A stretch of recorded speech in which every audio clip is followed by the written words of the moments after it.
I mean, if you fucking sleepy, wake the fuck up!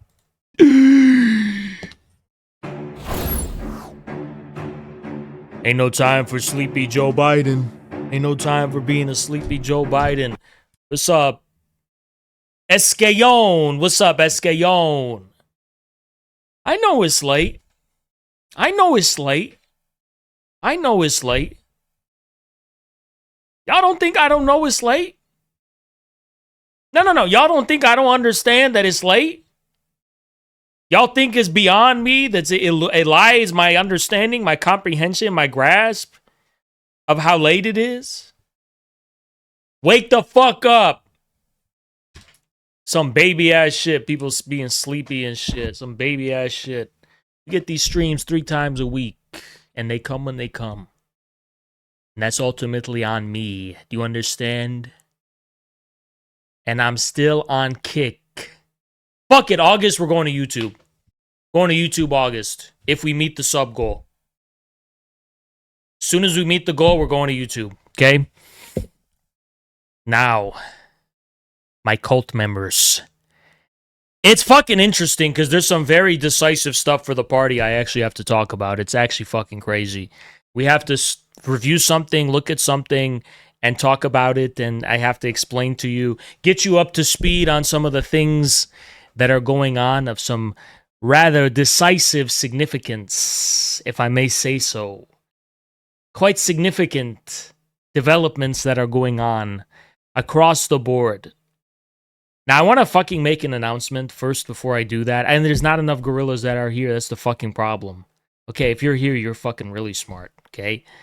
So for those that are in line, I'm going to tell you, gorillas are handling the infrawoke thing like fucking Down syndrome retards. Fuck, I'm sorry to insult Down syndrome. But it's like an extra chromosome level of retardation that I'm seeing among gorillas. Once again, doing the exact thing that I fucking predicted that they would do, taking it too far and extreme. Can you just fucking be normal? It's like I see so much stupidity, retardation, performativity. Holy fuck, can you just not understand this is about the golden center? And nobody understands that infrawoke, it's actually what infrawoke is about. It's not about being woke 1.0. Infrawoke, first of all, just to be clear, for us it has nothing to do with LGBT. Okay, nothing has changed. We don't have a problem with them, but we don't want to randomly attack them and call them slurs. And that's it. Like, what does it have to do? I mean, people need to understand infrawoke is about being, it's like Sufism. Really, it's like Sufism, really. It's about being enlightened. It's about being enlightened. I went on a whole lecture explaining it, and then the gorillas completely flies over their head, and some of them run to X and run to Twitter, and now they're trying to be nice people, and they're trying to be... Can you understand? You're making the mistake. It's like people have 2 things in their head that they decide between. Demonism, being demonic, and being shitlibs. And why can't you be infrawoke? You guys understand it's about Allah, Cosmos, Xi Jinping. This is about the mystical side of Marxism. This is about the dark Marxism. This is dark Mali. This is about literally you know what infrawoke is like? It's like...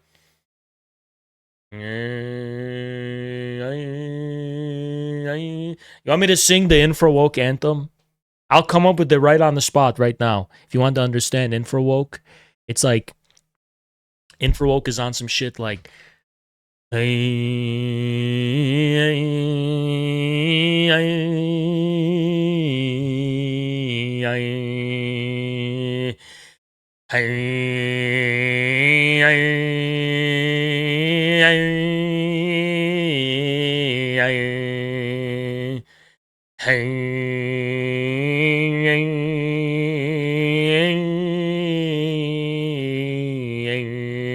like, you gotta be on some enlightened type of shit. You gotta be on the mystical, one with the cosmos type of thing.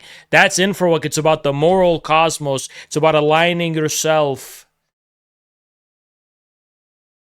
Do I speak in vain? Do I speak in vain? This is the problem. Midnight Warrior, what's up? What's up, Midnight Warrior?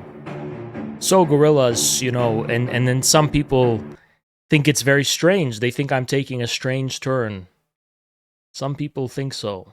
Some people think so. You want to know why this is the best community in the world? Because we are a community, we're quite diverse, but we have a strong amount of white rednecks who are being led by a crazy man. Bryce, what's up? Normal white rednecks being led by an Islamic mystic. Nowhere else you have anything like that. And then people say, why? They say, why? The secret about infra-Haz, the secret about Haz, if you want to know the true secret about Haz, the true secret about Haz is that he is of the white rednecks. Not just the white rednecks, all the Americans, black, Latino. But you need to understand, I am not of I'm not of the Middle East. I'm LARPing that way for you. I'm bringing something you need. If I wanted to be of the Middle East, I would just go there and play soccer. I would play soccer like the rest of them. I would play soccer and be like European style and play soccer. And I would wear flip-flops and all these kind of things I don't do, right? People need to understand, Haz, why are you imposing your ways upon these white rednecks? Why are you... And I say, my ways are of them, of this soil, of this land. The Emerald Mountain of the Sufis, it's literally in the Rocky Mountains. You, my friends, all ye whites, you blacks, you Latinos, you Americans, you are the Ummah. You are the subject. You are the ones who will be the army under the banner of a new Islam. It will be you, not Arabs. It will be you. And that's what I have come to tell you. And then some people say, it doesn't make sense, it doesn't make sense. And then I say, well, just imagine it like a cult. Then it makes sense. Just imagine it as just another wacky American cult. And then it makes perfect sense. You understand? If you imagine it as another wacky American cult, then suddenly the people think I'm a stupid guy. They think I'm stupid. They go, Haz, what does this have to do with America? Americans are scared of Muslims. And I go, yes, I know. Yes, I know. I know they are. I say they're only scared of what is within them, okay? So I am doing this. It's an incredible venture. You know what I could be? You know who I could be if I wanted to be? You know who I could be? Patrick Bet David. You know who I could be? I could be Patrick Bet David. I could be a guy sitting here with a suit. Hello, everybody. I am Patrick Bet David. I am a brown foreigner from the Middle East who has an identity crisis, and I'm going to pretend that I am an East Coast wise guy who likes Quentin Tarantino maybe, or maybe more like Scarface. I'm blanking on the name. I've watched The Godfather. I've watched Scarface with Tony Montana and Al Pacino and the others. Basically, it's a good old Italian wisdom because they're quite dark looking and I'm a dark brown person and therefore I am as they are. So I am Patrick Bet David. I have an American flag right on my desk and I'm here to fit in with you. I'm here to tell you how American I am. I may come from a foreign background and have this identity crisis because I haven't properly assimilated. But I overcompensate by it by saying this is good old classic Al Pacino Italian-American wisdom. It's basically the same thing. I'm basically Italian. I fit in. I have a U.S. flag here. I wear a suit. I'm a normal American, similar to a car salesman. I'm a used car salesman who's here to sell you Americanism. See, that's the smart way to do it. Unlike Haz al-Din. Haz al-Din is, what are you talking about? That's not America. America's a brand. It's getting raped by foreigners. I don't sell you America. I sell you something for you. The American brand is raped by foreigners, by Zionists, by people who exploit it, and gullible retards fall for it hook, line, and sinker. Did you know that? You know, I'm the only one who loves Americans. I love the whites and the black people, and I love the Latinos. I love the Americans. I love Americans.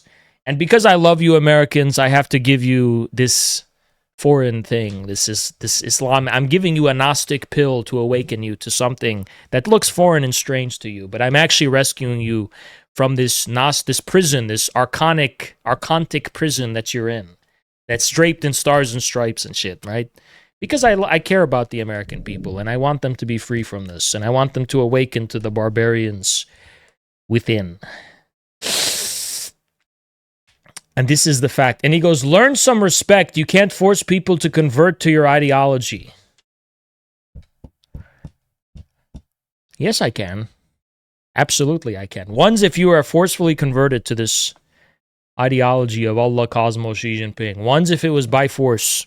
And the force in question comes from the cosmos. Of course it does. You see how many people I forced? So you saying I cannot force these people. You're saying I can't force. Absolutely, I can. This is why there are non-stop wars. We got a wise person in the chat. Did you know that? We have a very wise person. We have someone who's so wise and so awakened to the way things are in the world and why they're the way they are. And he understands the root causes of warfare and tribalism and division among humanity. And his solution is more like, why can't we be friends? Why can't we be friends? Why can't we be friends? Speaking of why can't we be friends? Guess who's breaking out of their shell? Joe Sims. We're going to cover it. We are the American Communist Party. We're going to cover it. And we're going to make a critique of it. You see how the American left's stealing all of our memes? Stealing everything. Because we make a critique of it. Because we're Maoists. We make a critique of it. Man, that's some infrared shit. And they took it. And they took it from us. And now they make it. And now Hassan Piker's covering it. And they all covering it. Pay your tribute. Pay the jizya. Pay what you owe to us. We are the ones who are the pioneers. We need to understand we're about 3 years ahead of everyone. Okay, first of all, first rule of understanding infrared. We're about 3 years ahead of everyone. Okay, just about 3-4 years ahead. Actually, I would say 4 years. 4 years ahead of everyone. Now everyone's coming around. I have to show you a lot of the shifts. I mean, big theme of tonight's stream. I'm going to show you shifts that are happening so you could fucking open your fucking eyes and see it.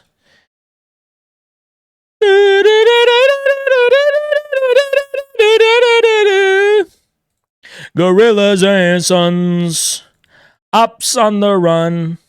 I'm going to show you guys something. Let me show you something. Let me show you something. Let me show you something. Let me show you something. Look at this. Okay, so both the nephew and the son are awakening to something. Ukraine shot an Iranian commercial ship. Why is Ukraine doing this? Well, part of the reason why Ukraine is doing this is because it's in Ukraine's best interest, I guess, from Zelensky's calculation, to operate as an American proxy in the region and try to get America to join the battle. Ukraine's security service, the SBU, said that Ukrainian forces struck an Iranian vessel transporting military cargo between Iran and Russia in the Caspian Sea. Iran's foreign ministry said that the target was a commercial vessel and that the attack had killed one sailor and injured another. Mark Ames says Zelensky knows that Ukraine's only path to victory against Russia is direct NATO and U.S. involvement. Biden reportedly used to complain about how Zelensky was trying to suck the U.S. into Ukraine. Joining the U.S.-Israel war on Iran is Ukraine's best shot at World War III. Trudapar says Ukraine is not trying to just enter the war with Iran. Rather, it appears it is trying to merge the Ukraine war with the Iran war. I agree with this assessment. Do you think it'll work? I don't know. I have a policy of not conducting analysis on the basis that world leaders are crazy. But unfortunately... So the hour of victory will be upon us when Hassan Piker finally visits Russia, frankly. When Piker takes the Russia pill, not just the China pill, he's already taken the China pill. When Piker takes the Russian pill, it's over. We are in. The barbaric hordes will breach the gates. When they start being as pro-Russia, when they start understanding Russia is just like Iran and China, when they finally accept Russia, we're in. You understand? The hour of victory will be immediate. But this is happening on the U.S. left. So we have some things going on. Larry Loomer, they, I can't say she, I don't know their pronouns. Laura Loomer, has gone to Ukraine, met with Zelensky. So now the right wing is behind Ukraine, and now the left is becoming more anti-Ukraine. Look at Cenk. I'm done officially with supporting the Ukrainians' war. So it's been a long time now. I don't know, they seem like they've been at war for about 18 years now. So the reason I was in favor of it, because Russia attacked them. It was definitely Russian aggression. Yes, there were reasons and excuses, etc. Bottom line is, you attack someone like Israel attacks Lebanon, it's Israel's fault. Russia attacks Ukraine, it's Russia's fault. So number two, we had promised the Ukrainians defense when we had them give up their nuclear weapons. Okay, but now we've supported you for about 87 years in a row in this war. There's a limit to how long we can go. What if the war goes for 2 centuries? Do we still owe you, right? So now, the second issue is that Ukraine has now become basically Israel. Now, why do I say that? We're a rare show that talks about this phenomenon. It's really important. Remember, Russia was helping Iran and Syria. Israel needed Russia distracted so they could topple Bashar al-Assad. Oh wait, that happened, didn't it? It did, yeah. During the Ukraine-Russia war. And that Iran couldn't be helped when Iran was attacked. Oh right, that also happened during the Ukraine-Russia war. So Ukraine and Israel working together to keep Russia busy so that Israel can attack its neighbors and take. So they always understood this. It's just that they were so libbed out under Joe Biden's hypnosis. I forgive you, Cenk. I forgive you, Hassan Piker. I felt quite alone back in those days of 2022. Now they're coming around. I'm going to talk about this. More territory. So before that was apparent to people who were paying attention. Now it's more than apparent, it's obvious because Ukraine is literally joining the war and attacking Iran. I'm done. Guys, it's like Surah Al-Kahf from the Holy Quran, right? Where basically we are being persecuted and then we go into a cave and then we sleep and then we emerge decades later. And everyone has come around to our position, right? That's the story of the cave. Actually, in the Bible, it's the same story from the Christian stories, right? So this is the situation. Miraculously, everyone is waking up. But you know what I think? I'm going to say number one, self-criticism, because nobody makes a critique of it more than Hazaldin. Such a humble man. Everyone praised Hazaldin. What a humble man. He is he who always self-criticizes, always upfront and honest about some things they never really truly understood properly. It's like I need a round of applause all the time to show how humble I am, because I'm the most humble man in the world. And I need people to continuously give me a round of applause because of how humble I am, to praise my humbleness, if you will. Only a truly humble man should be praised as much as Hazaldin, who happens to be me, if you didn't know that. So to self-criticize a little bit, right? And you know, that round of applause, you should think about it, spamming it right now. You should think about spamming the round of applause right now. And now you should stop. And now you should stop. Please, please, please. Just, please. Please, you're too generous, please. Please, please, I'm too humble for this, please. No, please, I'm far too humble for this, please. Okay, literally stop. Okay, and it's just like, come on. Anyway, guys, for being how self-critical I am, okay, honestly, stop. I'm not even kidding, like, literally stop. What the hell? Now you guys are being annoying. Okay. So, in all seriousness, okay, now pay attention, I'm being serious. I'm being serious. All right, the joke is over. I was just being whatever. Okay. I never understood how U.S. polarization, and I should have. You read The Rise of MAGA Communism, and I overly rationalize the American left, quote unquote, the leftists, and the right wing. Although I was correct about my descriptions, there was an over-rationalization of those two. The truth is, the most potent predictor of political polarity at this point, of what your position is versus the imperial hegemony at this point,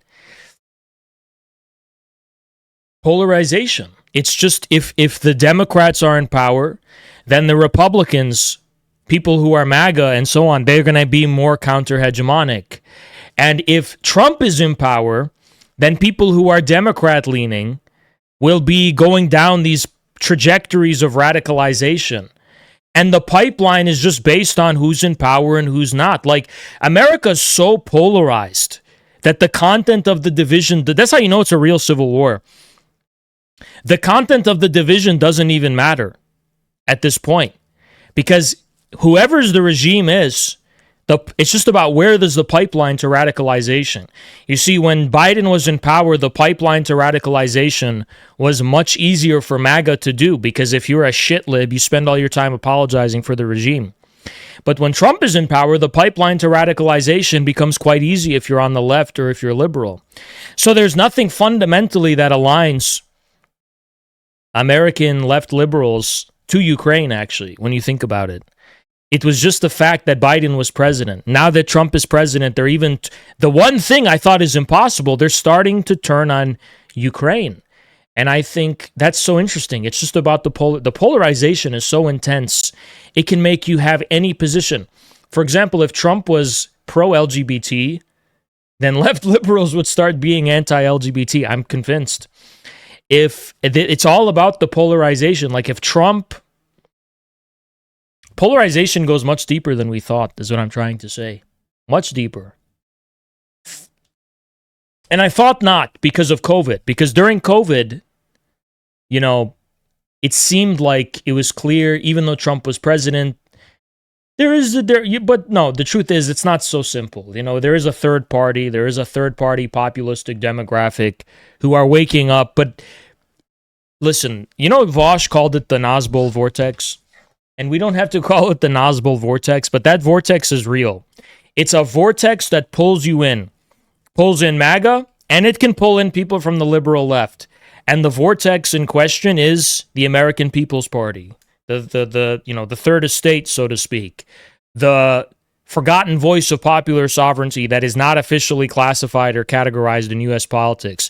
The people who are anti-Fauci under Trump, even though Trump was pro-vax.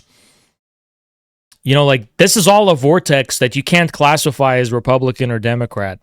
You know, it's the American people. It's the popular sovereignty, right? And left liberals can be pulled into it just like people from MAGA were, right?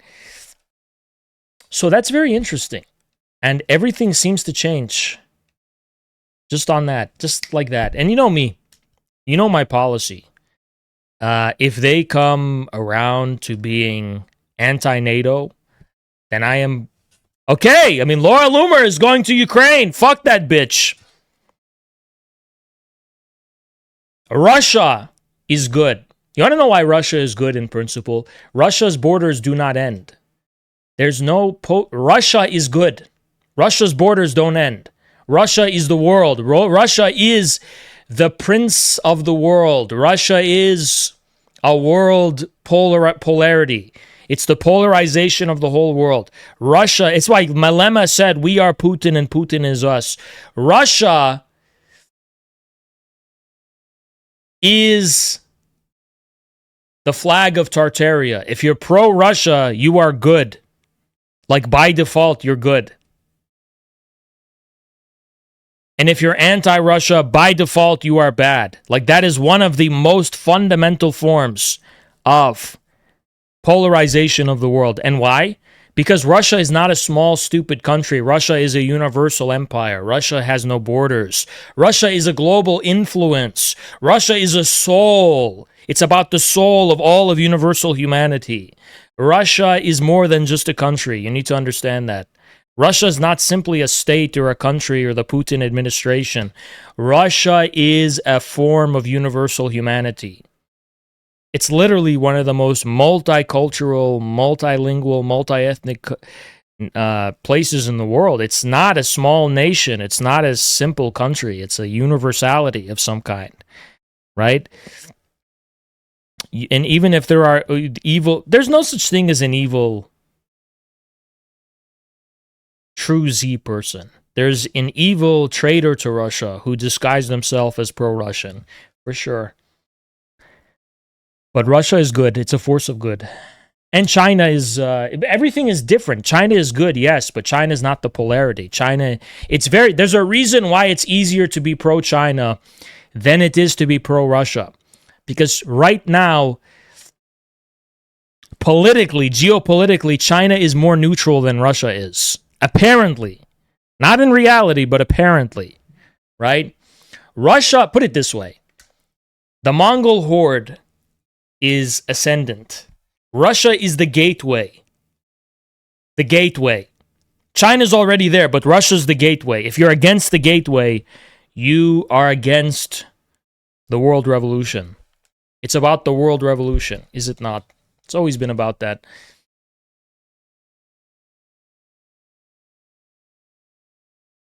Okay, this is a disaster. Almost immediately being contradicted. This video the party went viral. Fundamentally stopped functioning as a political party and kind of frozen piece of shit, YouTube. Okay. So this video went viral on Instagram. Viral on Instagram. It went viral on Instagram. Did you know that? It got over 1,000 likes. And you would not believe the things Joe Sims says in this video. Are you ready to hear it? He fundamentally stopped functioning as a political party and kind of functioned as an appendage to the Democratic Party. Ad verbatim, this is our language. This is the language we have used when we've talked to the Chinese, when we have published our declaration. This literally is our language. This is the language from the petition movement. This is our words, our language, by the way. You need to understand who originated this term, appendage of the Democratic Party. What's changed since the last leadership? Like, what's changed with you and Rosanna and the direction that you're taking the party? There had been a gradual dilution of the party's political and organizational status that was initiated by the previous chairman of the party. His name was Sam Webb. Not to put all the blame on him because it was a kind of collective responsibility. And after the collapse of the Soviet Union, there was a general, actually, in the left effort to reevaluate Marxism, Leninism. What was the cause of this collapse? Was there something inherent in the doctrine that was wrong? I don't think that there was. And that led some in our leadership to draw erroneous political conclusions that the name of the party was a weight around our neck, that the political structure of the party was weighing us down. They didn't subscribe to democratic centralism, that the whole concept of the party as a leading collective was wrong, that we shouldn't take initiative on any effort that the broader democratic labor or civil rights movement had not already taken up. They thought that was inherently sectarian. We started tailing developments. We stopped running candidates.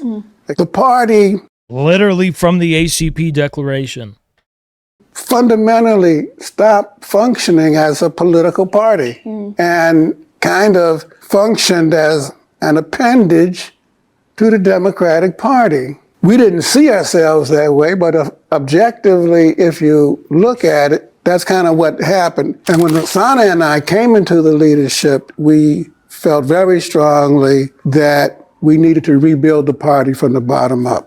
So rebuild the... Those were the debates, and we haven't solved it yet, but I think we're going in the right direction. The vehicle of the Communist Party as a working class revolutionary party, that's the right vehicle. There's no question about that.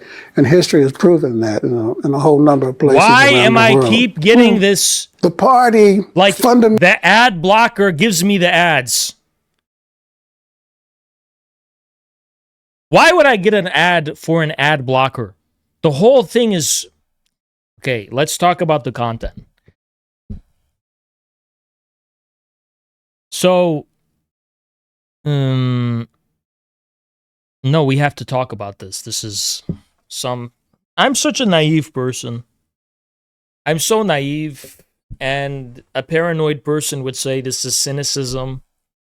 That this is cynicism. That they see the energy around ACP, and they're trying to, not sincerely change the direction, but they rather want to position themselves in a way that the ACP has in order to siphon more people over to them rather than the ACP. And it's purely out of cynicism. So, as a crazy man, I will give Joe Sims a chance to disprove this paranoia that I have, this cynicism that I might have, and say, Joe, if you're serious about what you say, then let's have a talk. And I know the people in the party who will cry and get upset that if we have a talk, our personnel are much better than such people, in my opinion, in terms of their loyalty and commitment to this. So, Joe, if you're serious about this, let's talk. Genuinely, sincerely. If there's no difference between Joe Sims and ACP anymore, then let's talk. Think about this. If there's no difference anymore and he's sincere about what he says, no, shut up about ACP USA. You need to stop. You're getting ahead of yourselves. Okay, everyone needs to fucking plus. You need to stop. No, we're ACP, but we're not sectarians. If he's serious about what he's saying, then let's talk. Why don't you talk to ACP? Why don't we talk? All we should do is just talk. Leadership to leadership. Let's talk. Let's get in a room and discuss. Let's talk. I mean that very sincerely. I mean it very sincerely. This is my open invitation. If you guys know people in the CP, don't go through people because you have to send it directly to Joe. Because maybe there's people in CPUSA who are bad faith actors who don't want such a thing. So if you can send directly to Joe that I want to talk. If you're serious about what you're saying in this clip, we will talk to you. Am I talking about a decision? Am I talking about decisions? No, I'm saying we can talk if you're serious about what you say. Why should we not talk if you're serious, right? And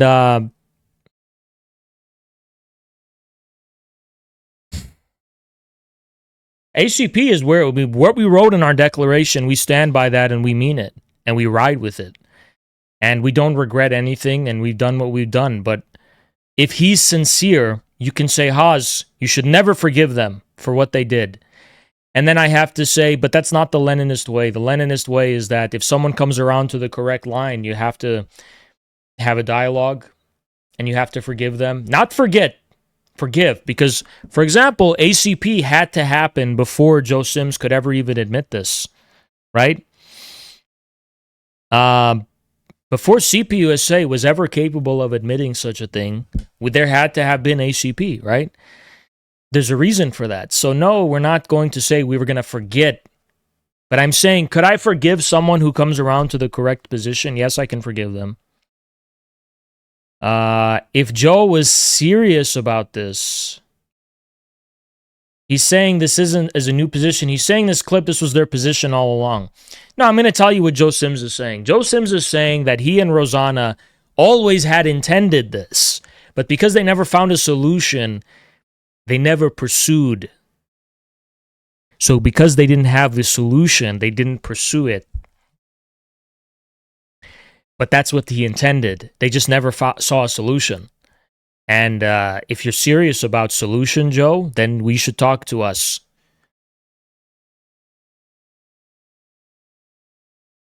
You risk leaking strategy.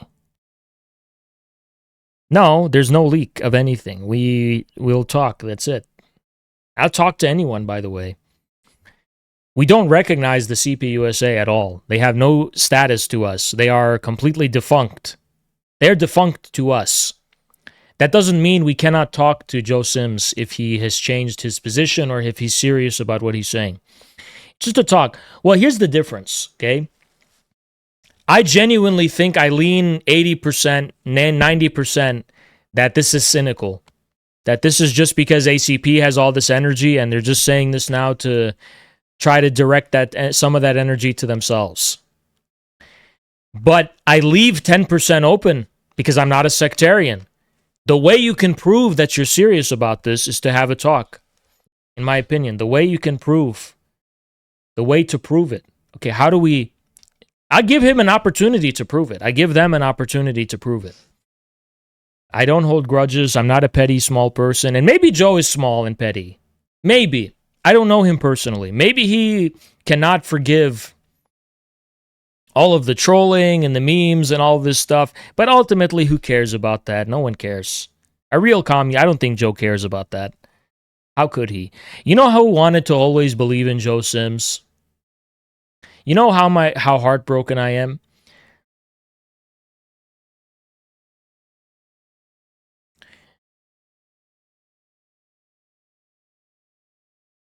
Like, in the beginning, I wanted to be Joe Sims' friend. I wanted to be Joe Sims' friend and Rosanna. And I just wanted to help in whatever way I could. I wanted to help make the party more independent. I wanted to be free from the Democratic Party. I wanted the Communist Party to be great. That's all I wanted from the beginning, by the way. That's what 2036 was about, by the way, always.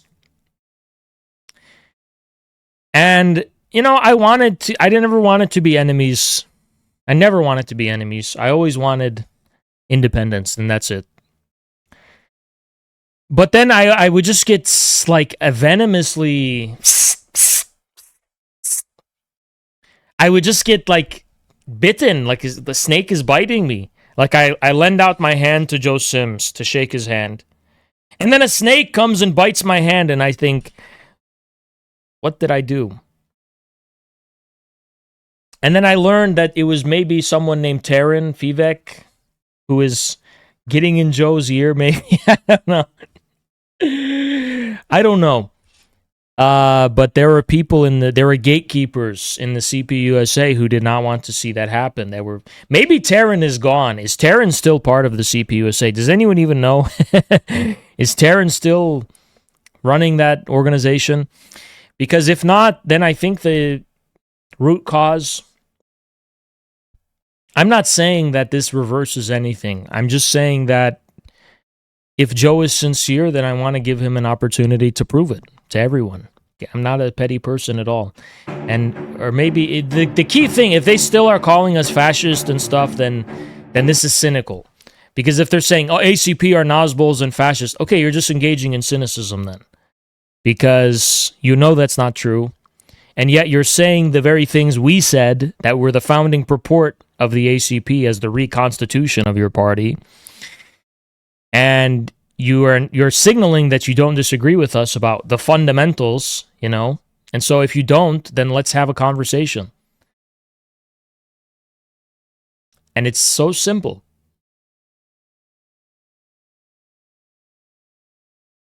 But, you know, like, I don't want to insult anyone, but you want to know who I think would have a big problem with this conversation? This is who Joe has to deal with probably, right? Hardcore, godless communists. They're godless communists. All communists are godless. They don't believe in God. Well, it's news to me. I've been a Christian for basically all of my life, and I've been a communist for a number of years as well, and I've never really seen them as being contradictory. There's actually quite a lot of us out there. Okay, you guys are fine. I have no issue with you, but are you the reason that we get called these things? That Joe Sims thinks these things about us? There are certainly Christian communists, but I happen to not be one of them. I am spiritual though, so I actually am indigenous, Miccosukee Band of the Seminole Nation of Oklahoma. I do have like a sense of indigenous philosophy that goes along with the opposite of spiritualist. I refute Trump's claims of these so-called godless communists. I serve Allah and my community. I'm called to love. Was not expecting that. Was not expecting that. Pretty based. I don't know if that helps combat Trump in the country so much.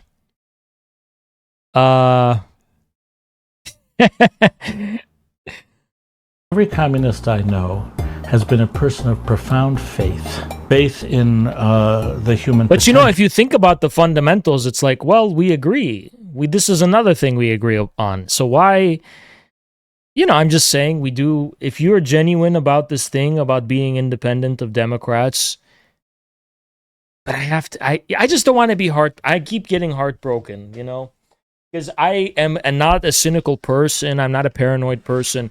My mentality is basically benefit of the doubt always, but I keep getting burned. And I genuinely think it's another one of those cases where, well, maybe the CPUSA is ran by feds. What the defunct thing that we call the CPUSA, maybe it's run by feds and there's never a chance. Which is the thing I was told from the beginning. There's not a chance in hell that you can be good faith and just assume that it's a good faith thing, because there's a preordained direction that is just because of people's world or something. And so, for now, it's empty words, but I want to leave a door open in case it's sincere. That's it. Do you guys, I'm just taking us back down memory lane. Listen. Those were the days, my friend. We thought they'd never end. We're just going down memory lane because remember before ACP, how infrared, how we would just cover the CPUSA. Remember when we would just cover Good Morning Revolution? Good Morning Revolution. Remember when we would cover it, and remember when we would keep up with what's going on? And why not email him for a meeting? I will, but someone also has to talk to him. Listen, little Marco Rubio man. Let me set your ass straight. Cuba did not make me a communist. You all, and your plant closing, and your crack and heroin epidemics, your police murders and forever wars, you made me a communist. Hey, Comrade Joe here. And I'll admit, Fidel is a great speaker, and Che, that's one dashing figure. But no, it was U.S. Steel and General Motors closing its doors, laying off tens of thousands of workers. It was seeing my hometown collapse, my brothers and sisters ODing and being strung out on crack. Subterranean, what's up, man? Appreciate you. It was the police murders of Amadou and Trayvon, Eric Garner, Breonna Taylor, and George Floyd. It was the subprime housing swindle where you and your kind made trillions and nobody went to jail. Y'all got that shit rigged and everybody knows it. And I like the new orientation where he's talking, because people used to say I'm unserious and unprofessional because I use bad words, but now Joe is sounding more like me every day. Which I'm not saying is bad at all. I'm saying it's like, I like it, This is someone I could talk to. I feel like I could talk to them. And I would have utmost respect for my elders, because I do. Believe it or not, I do respect my elders. Even when I went into the Zoom meeting, did I attack Joe in the Zoom meeting? No, I attacked Terran Fivek. It wasn't, I immediately went for Terran Fivek. I didn't attack Joe Sims. Remember that. Although I did make the edit of him looking like Darth Sidious. I did make that. I will confess to that. I did make him appear like Darth Sidious when I wrote about the National Convention. But that's only because we had no choice. And I don't regret it, because as the record stands, everything went how it did. As the record stands. And that change is coming. So no, little Marco, Cuba didn't make us communists. You all and your capitalist system did it all by yourselves. Listen, little Marco Rubio. In recognizing a communist, physical appearance counts for nothing. If he openly declares himself to be a communist, we take his word for it. If a person consists... ACP, something you need to keep doing? Red flags. You need more red flags. More red. You have 10 red flags and 1 U.S. flag. That should be the rule. For every 1 U.S. flag you fly 10 red flags. That's how you have aura. That's how you mog. Because sometimes sometimes when I see ACP on the street, it's 10 US flags and then 1 red flag. No, you need 10 red flags and 1 US flag. Basically, like you need a domination of red.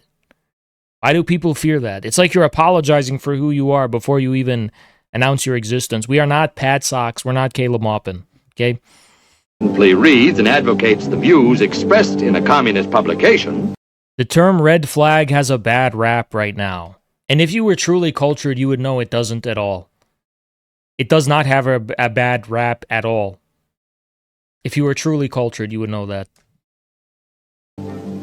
He may be a communist. If a person supports organizations which reflect communist teachings, or organizations labeled communist by the Department of Justice, she may be a communist. If a person defends the activities of communist nations while consistently attacking the domestic and foreign policy of the United States, she may... 5 red flags and 5 American flags. In the most non-homophobic sense possible, that is the gayest thing I've ever read in my life.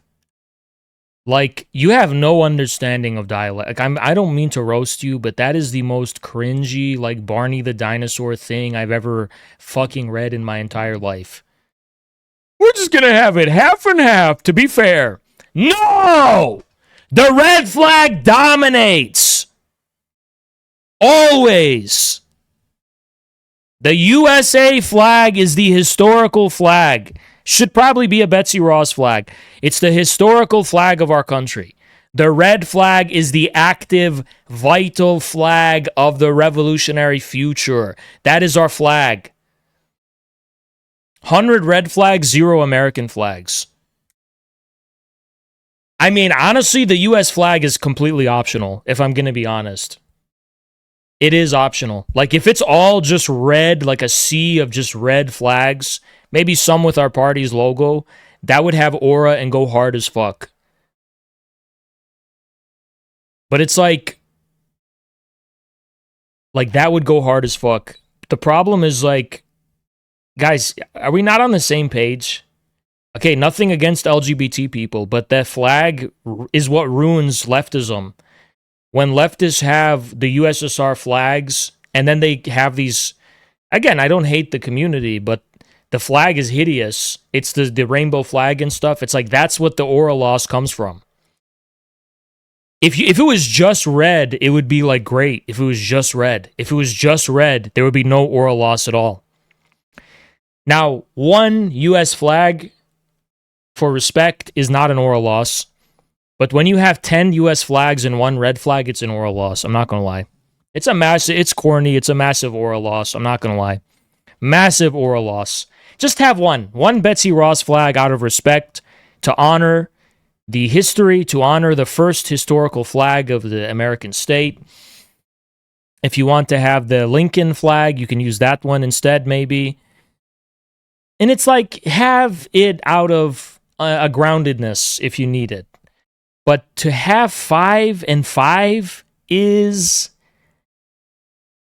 really cringe. When you say compromise at 5 and 5, it's like, that's not how it works. That's not how it works. You cannot have equality. You need to understand dialectics. There's a dominant tendency.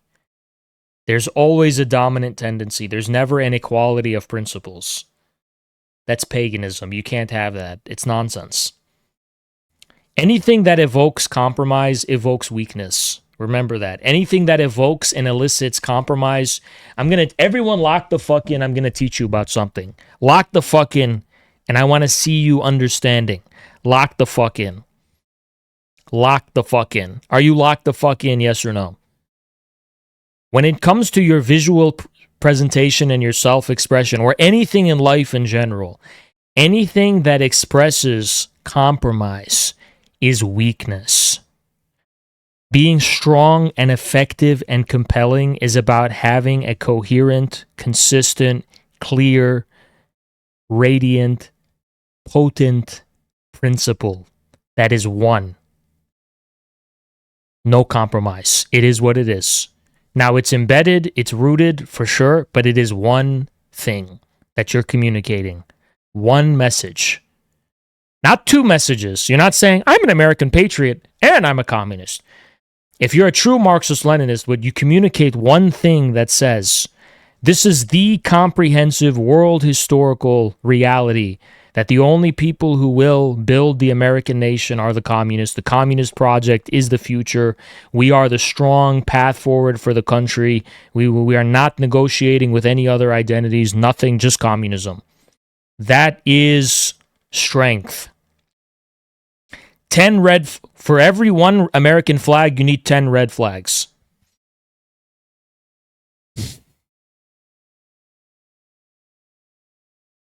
And having a uniform, no, you don't need a uniform, okay? You don't need a uniform. You need to have drip. You need to have drip. You need to be looking good and stylish.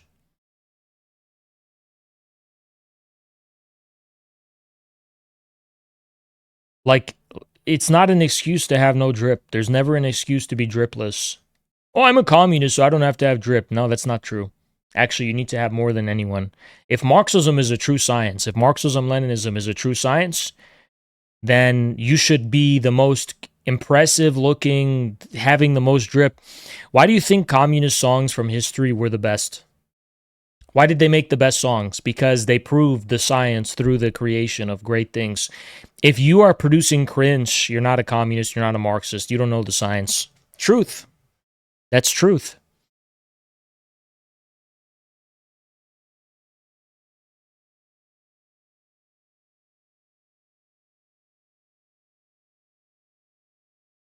Be a communist. If a person does all these things over a period of time, he must be a communist. Like, it's so much more powerful when you have all these red flags and a US flag, because then it's like you're not being performative. Having so much US flags is performativity. Whereas if you only have one, it is a cognitive dissonance that it can induce in people that's very powerful, which is more like, so that they're having all these red flags, but they don't fundamentally hate their country. They don't actually hate their country. They just have discovered something more powerful than what our country currently is, or is dominated by, or appears as. Like, that's so much more powerful. It's almost like kill them with kindness type of thing. Like, for example, you know who everyone should learn from? Mean Girls. Women. You know how women insult each other? They don't, if you're a woman and you go up to a girl, or a woman, sorry, you're a woman, you go up to another woman who you don't like or you have an issue with, and you go up to her and you say, you're an ugly, retarded bitch and I hate you. When women talk like that to each other, the one who says that, she immediately loses. She loses. But when they go up to each other and they go, and they smile and they go, oh, your hair is so pretty. What a great hair you have. And then you walk past and the woman goes, oh, thanks. And, bitch, I hate you. Why? That's what we need the US flag for. It's like we don't have, we're over it. We are over the United States. We're over it. That's our message. Our message is that we're over it. Our message is not that we're cheerleaders of the United States, because the United States is dead. The message is that we're over it and you don't bother us. And we're okay with it. Now, do you understand? Whoever is triggered by a US flag is not gotten over it. And you are therefore conquered by that flag. When we are okay with it and it doesn't bother us, and we've made our peace with it. Islam, we've made our peace with it. We made our peace with the USA. Do you understand the difference between us saying we have made our peace with the USA versus we have resentment and anger toward the USA because it disappointed us? We're done protesting. We're not protesting. Nobody has disappointed us. Nobody has embittered us. We've made our peace with this outdated formation of the American nation, and we're moving forward. You say down with the USA. No! Oh, you don't understand what I'm saying. Ya Allah. The cult, it's not gonna. This cult is not getting any less cult-like anytime soon. The cult leader is the only one who has wisdom. It's like anytime I say something so in need of guidance are the cult members. We don't need to say that. The USA is dying. When you say down with USA, you're protesting something that's already killing itself. You don't need to protest something that's already killing itself. We don't need to subjectively. It's like, you know, the way that you're coping when, let's say, for example, let's say you're in a room temperature, and there's ice. There's a glass of ice in front of you. And then you look at the glass of ice, and then it's melting, and you go, yeah, melt! We hate you, ice! Melt, melt, melt, melt! It's like, what you're doing is subjectively coping over the fact that it's melting anyway, and it doesn't care if you cheer it up. Like, you're assuming you have control to say, no, no, no, don't melt. Even if you were begging on your knees, praying for the ice not to melt, it wouldn't change nothing. So by cheering for it to melt, you are reasserting a level of illusory subjective control over the thing that does not exist. But when you say, I've made my peace with you, ice, I take from you what I can take and what must be taken, and I go forward on a new basis, you have made your peace, Islam. You have made your peace. You have been made whole. That's what Islam means. You have made your peace. You have given way and you have made your peace. And you move on without bitterness or resentment. So this is the truth. You know?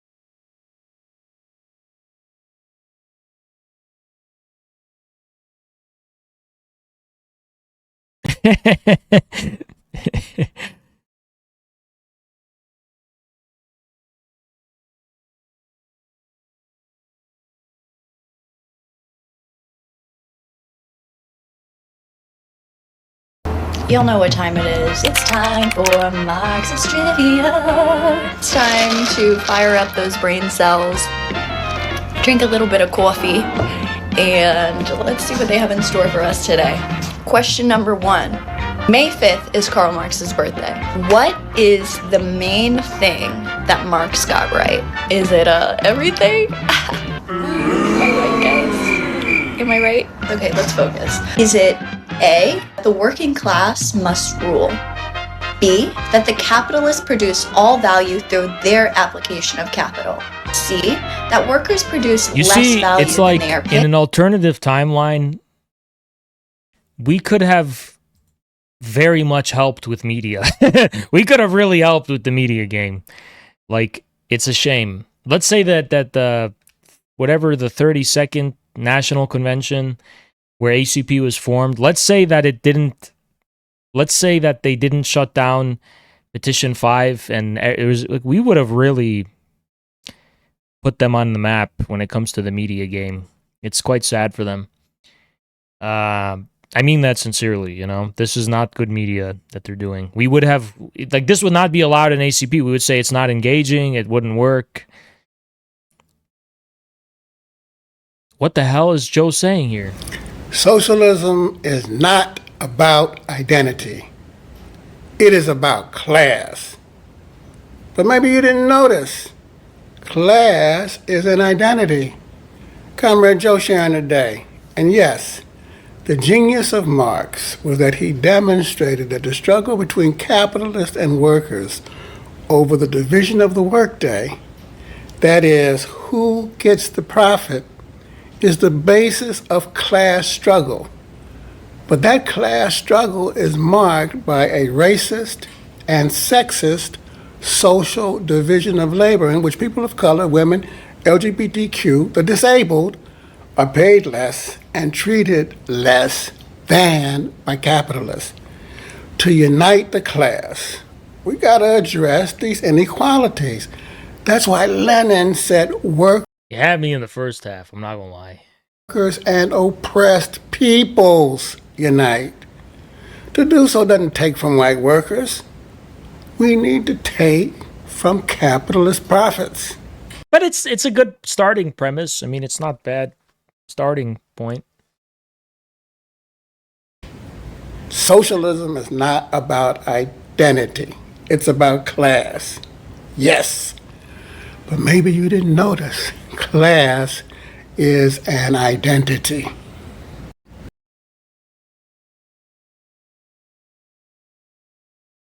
I don't agree with that at all.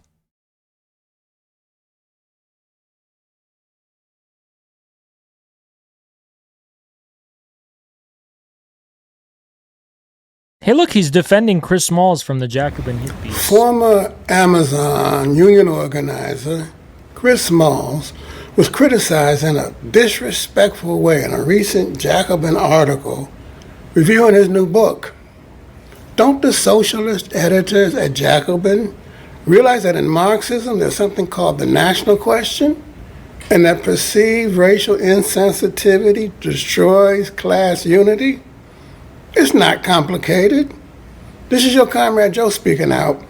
In Jacobin's review, while critiquing lapses in organizing, also very unfortunately draws on stereotypes about flashy jewelry and convertibles. Did you see that I'm going in the Hoi 4 mod? I put it in original content, and then we're going to do TikTok debates. That made me just shake my damn head. And might they have found an African American or a worker at the warehouse to raise concerns? I mean, don't everybody deserve judgment by our peers? Now, I don't work out there, but I know people who did and do, and there's room for criticism, but come on. Former Amazon union organizer Chris Smalls was criticized in a disrespectful way in a recent Jacobin article. Don't the socialist editors at Jacobin realize that in Marxism there's something called the national question, and that perceived racial insensitivity destroys class unity? It's not complicated.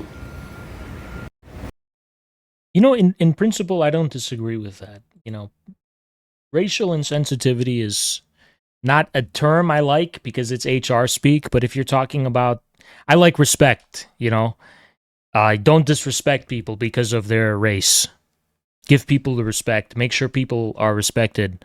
But then you have to apply that to a standard of reasonableness. But in principle, I don't disagree. Like, you can't say that there's these microaggressions that don't exist, but they do exist because you have to be reasonable. But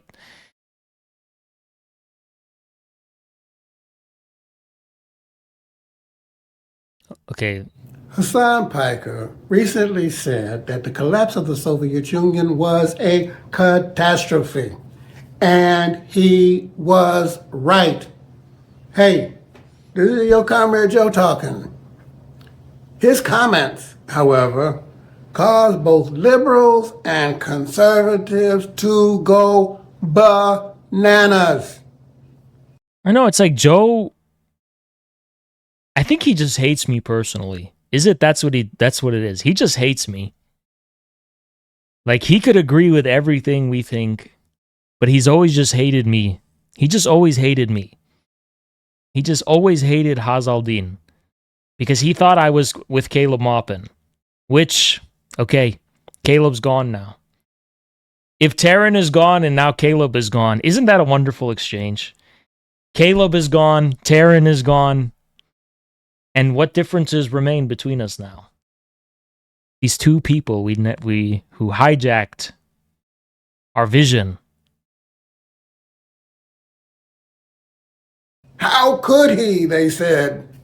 How could he not, I say. Just look at the facts. You got MAGA at home. You got war in the East. You got war in the West. However, in addition to all of that, what was set back was the very concept that was essential to the doctrine of Marx, the notion that working class people should rule, that we should have control over our lives. Yes, there were serious deficiencies, crimes even, in democracy in the former Soviet Union, but what replaced it was hardly any better. No one taught us how to rule the first time around. I'll tell you something though, this time we have drawn the lesson and we are going to get it right. Hassan Piker said that the collapse of the Soviet Union was a catastrophe, and he was right.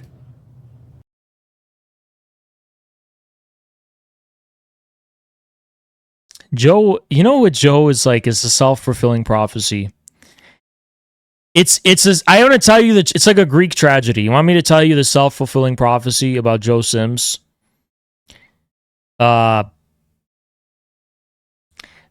get into this in a second, but the self-fulfilling prophecy with Joe Sims is like, I was an innocent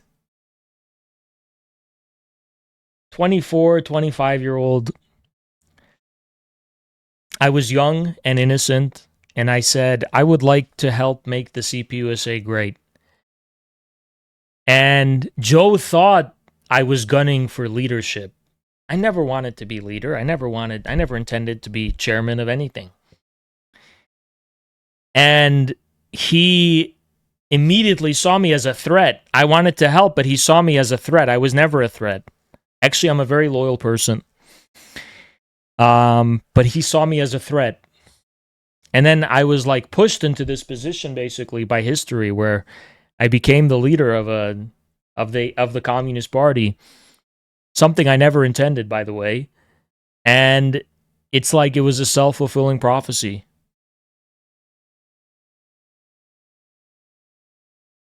There's an alternate timeline where I would have been a loyal soldier of Joe Sims, just for the Communist Party. That's it.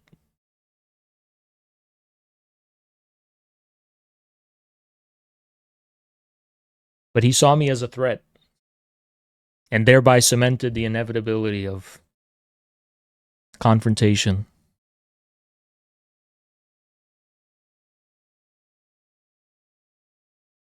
ACP is moving west. It's crazy. This is actually like part of our prophecy that this will happen.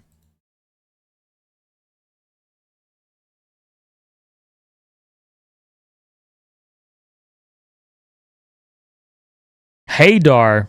What the hell? This was from last year? This is like, why does Hoi 4 predict the future? It's actually crazy. Haydar. That is something I would call it. I would call it something like that. Lifted on high wheels, each as tall as man, clothed in steel, armored fighting platform, flamethrower at its flank. That is something I would call it.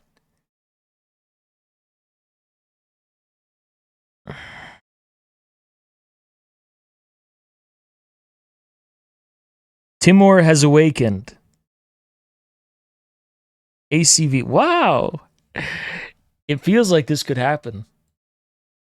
Feels like it could happen. I saw the Jackson is the general. The party and the paramilitaries. Wow. Regional commander Jackson. And then the ACP supplies the muscle. Need a syndicalist strike put down because they're impeding the war effort. Kind of true. It's like hyperstition, you know? It's hyperstition. What can you say? Hyperstition. Okay, let's start the tic-tac debates. And by the way, every time, people are confused about this, whenever I open tic-tac, this screen will freeze and my microphone will fail. It's going to happen, okay? Just so you don't panic and freak out, when I open tic-tac, the mic, I have to unplug it, plug it back in. Also, my screen is going to fail. So let's turn the virtual webcam on. So whatever my freeze face is going to be when it freezes. Opening TikTok right now.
Can you hear me?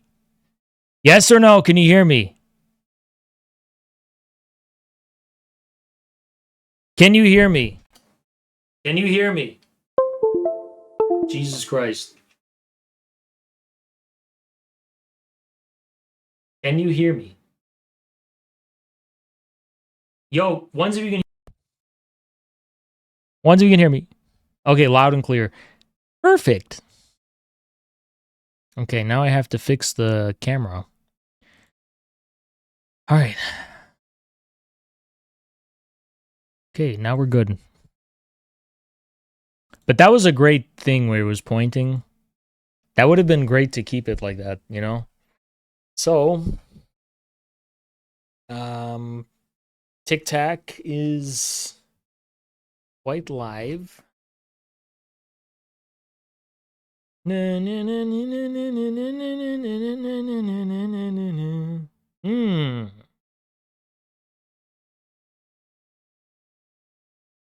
Okay.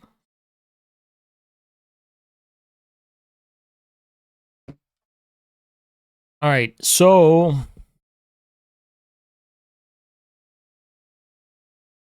Stalin Stopke added 5 to the war chest. You should debate Nick Mator has a Zionist saying socialism never works live on TikTok never works live on TikTok with 350 viewers. Has easy pickings for the Khan. Has easy pickings for the Khan. Thank you for the 10. But I don't know how would I do that? The TikTok live, the problem with it is that I'm stuck on it. So I don't have the power actually to go to other streams and request. I can only host. I can't join them on the desktop version. So that's a major obstacle.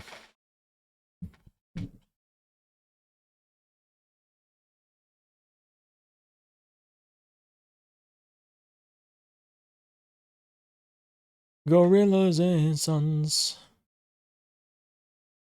Ups on the run. We wide. Opinion on barista socialists.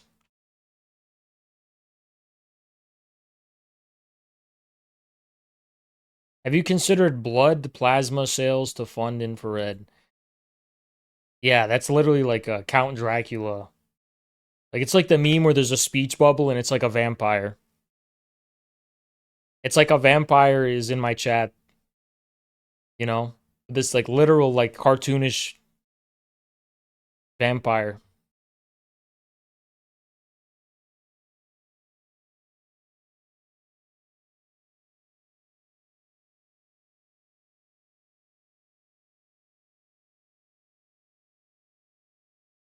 Like the scariest thing I've ever heard of. Genuinely a terrifying idea.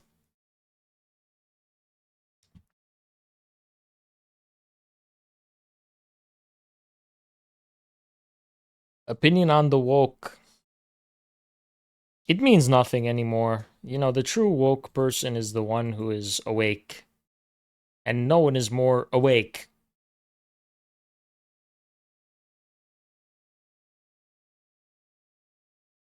FPS, go ahead. Yo, Haas. I thought it was pretty funny when you and Nick schooled Destiny way back in the day. You're a real G. But On Nick lied. God. Have a good night. Completely lied about everything he believed in and what he said.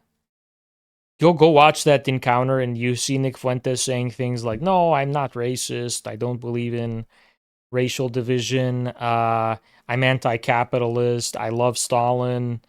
He was using a lot of left-wing talking points.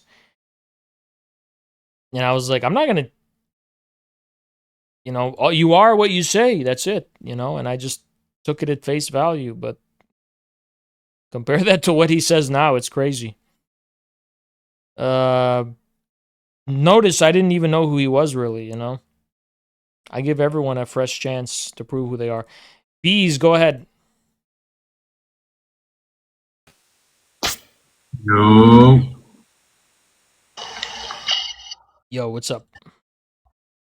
Destiny's a clown, bro. Why are we talking about Destiny tonight? Has something happened? Workers will own the means of production one day. Is this like an AI or something? What are we talking about? What's going on? This is an AI? No, dude. Just wanted to go in here and say what's up. Okay, what's up? What's going on? Are you got any good debates tonight? I just hopped on the live. Okay, what's the debate? Let's hear it. Capitalism is fascism. Okay, anything else?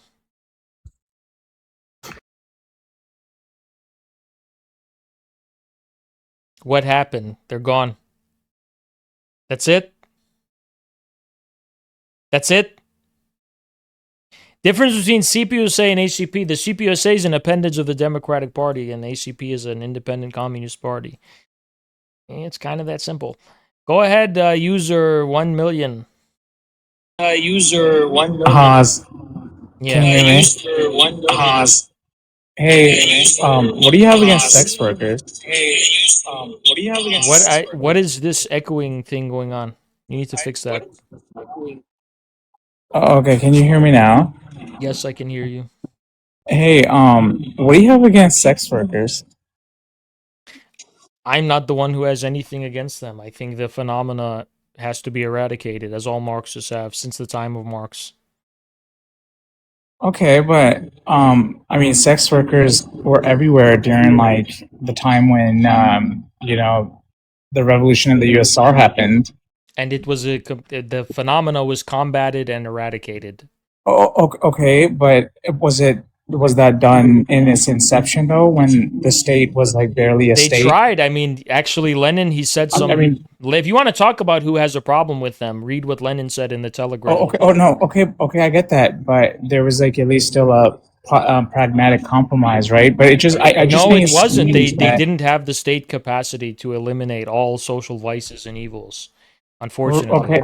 All right, but in this instance, like where there's not even any sort of cohesion for any sort of communist politics, don't you think it kind of just like Look, your private business, it's between you and God. I have nothing to do with it. I'm just talking about as a social phenomena, it's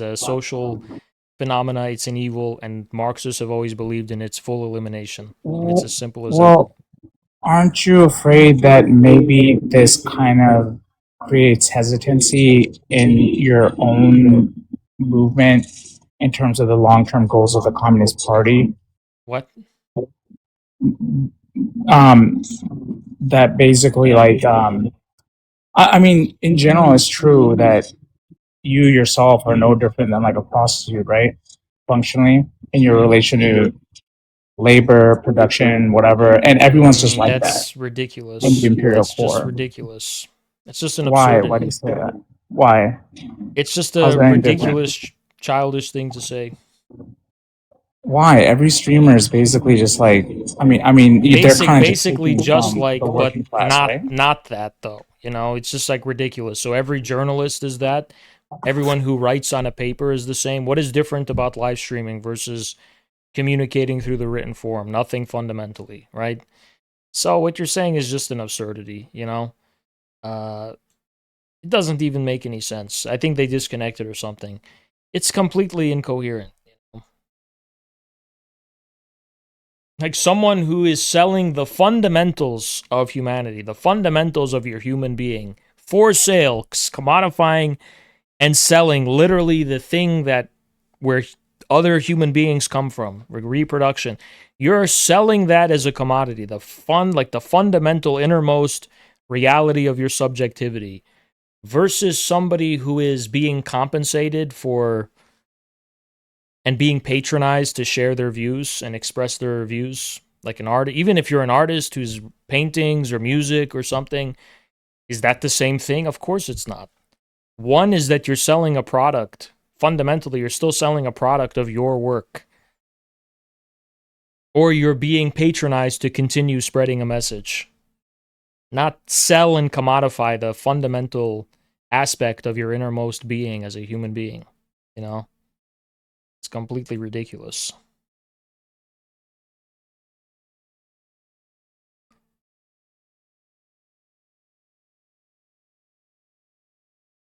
These equivalences are just a result of a nihilistic, destructive society.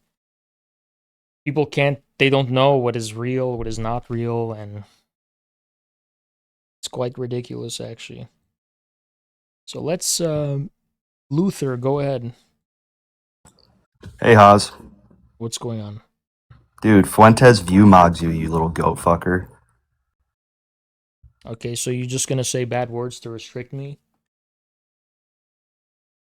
By the way, you know, there was a left liberal who got upset. I personally think that person was a homosexual. There's nothing wrong with that, but you should make peace with that. Because you're basically talking about another man having more viewers than me, and you praising that as though it means anything. For you, it means you have some kind of admiration for this other man, which I do think is sexual in nature, right? So I do think you are a repressed homosexual, and you need to make peace with that.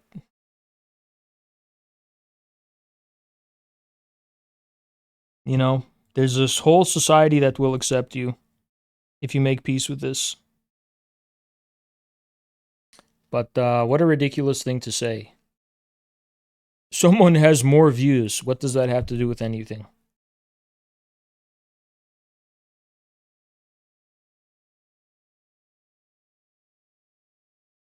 What does that have to do with you? You're the one speaking to me. Go ahead. Haas, can you hear me? No. No?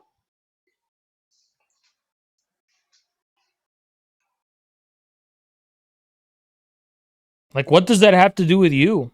What does it have to do with you? What about you? You're the one speaking, you know? Pause. Please debate Nick Mattel. He's live right now.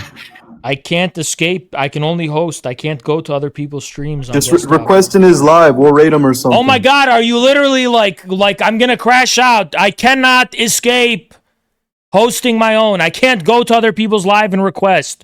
I can only host my own if I'm on desktop. And I told you that, and then you just said it again. I told you that, and then you go, oh no, go request it. Buddy, I literally told you, on desktop it's not possible. This is the third time. First, you only donated 10. Take your $10 back for wasting my time like this. It's not even worth $10. Go ahead.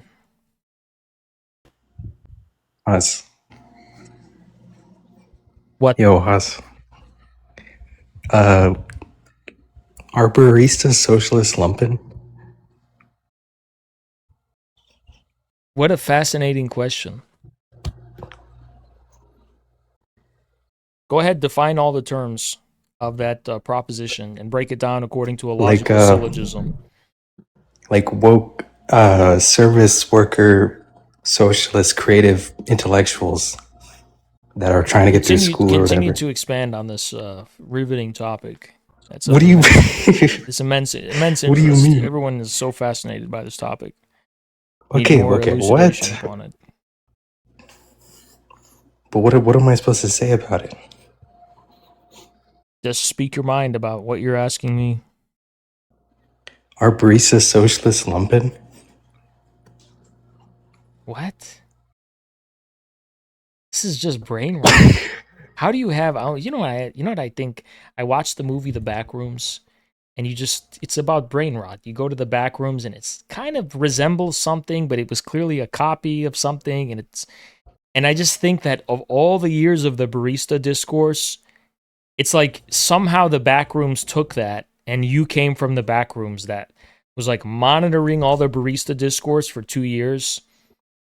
And like this is the output, like an LLM struggling to copy a real discourse that happened, and now there's a literal backrooms thing or an AI Can you clarify comes it though? Just clarify. because you're like are they lumpen? socialist lumpen? And it's like you're just jumbling a lot of different words and phrases No, together that Are are vaguely baristas socialist associated with lumpen? that. Those words you're using, they're vaguely associated with the discourse, but not quite put together in the way that you're suggesting that it was. And it's just like you are the backrooms of the barista discourse. This is the backrooms. But okay, are service workers that produce nothing and do nothing, and they're liberals? Are they lumpen? What does them being liberal have to do with being lumpen? Because they're liberal or whatever. They're woke. That's literally the back room. It's literally the back rooms. It's literally backrooms barista discourse from the backrooms. It's crazy. It's actually crazy. But no, are they lumpen? Because they don't produce anything, right? Not necessarily, no. No, I wouldn't say they're lumpen, actually. But why?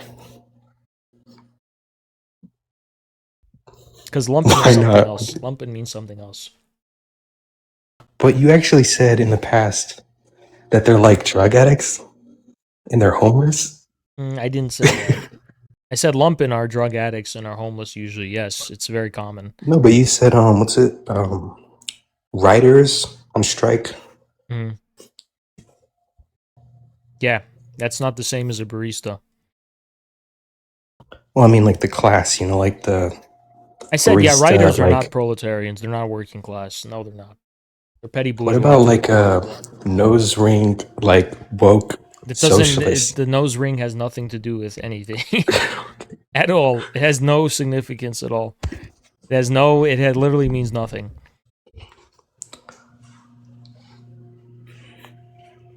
All right. Yeah. See you. Okay, that was riveting. That was one of the most... Jungleoid added 5 to the war chest. Thanks. Every day I feel more and more like a blue-haired barista.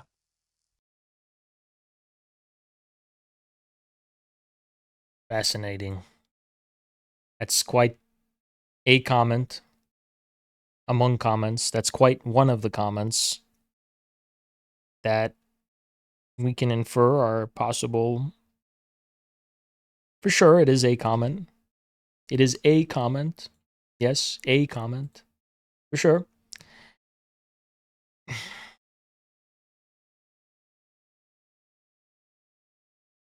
All right.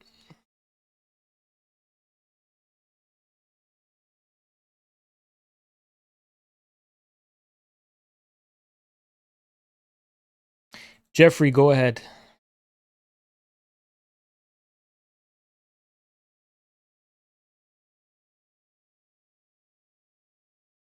Hello? Hello? Yeah.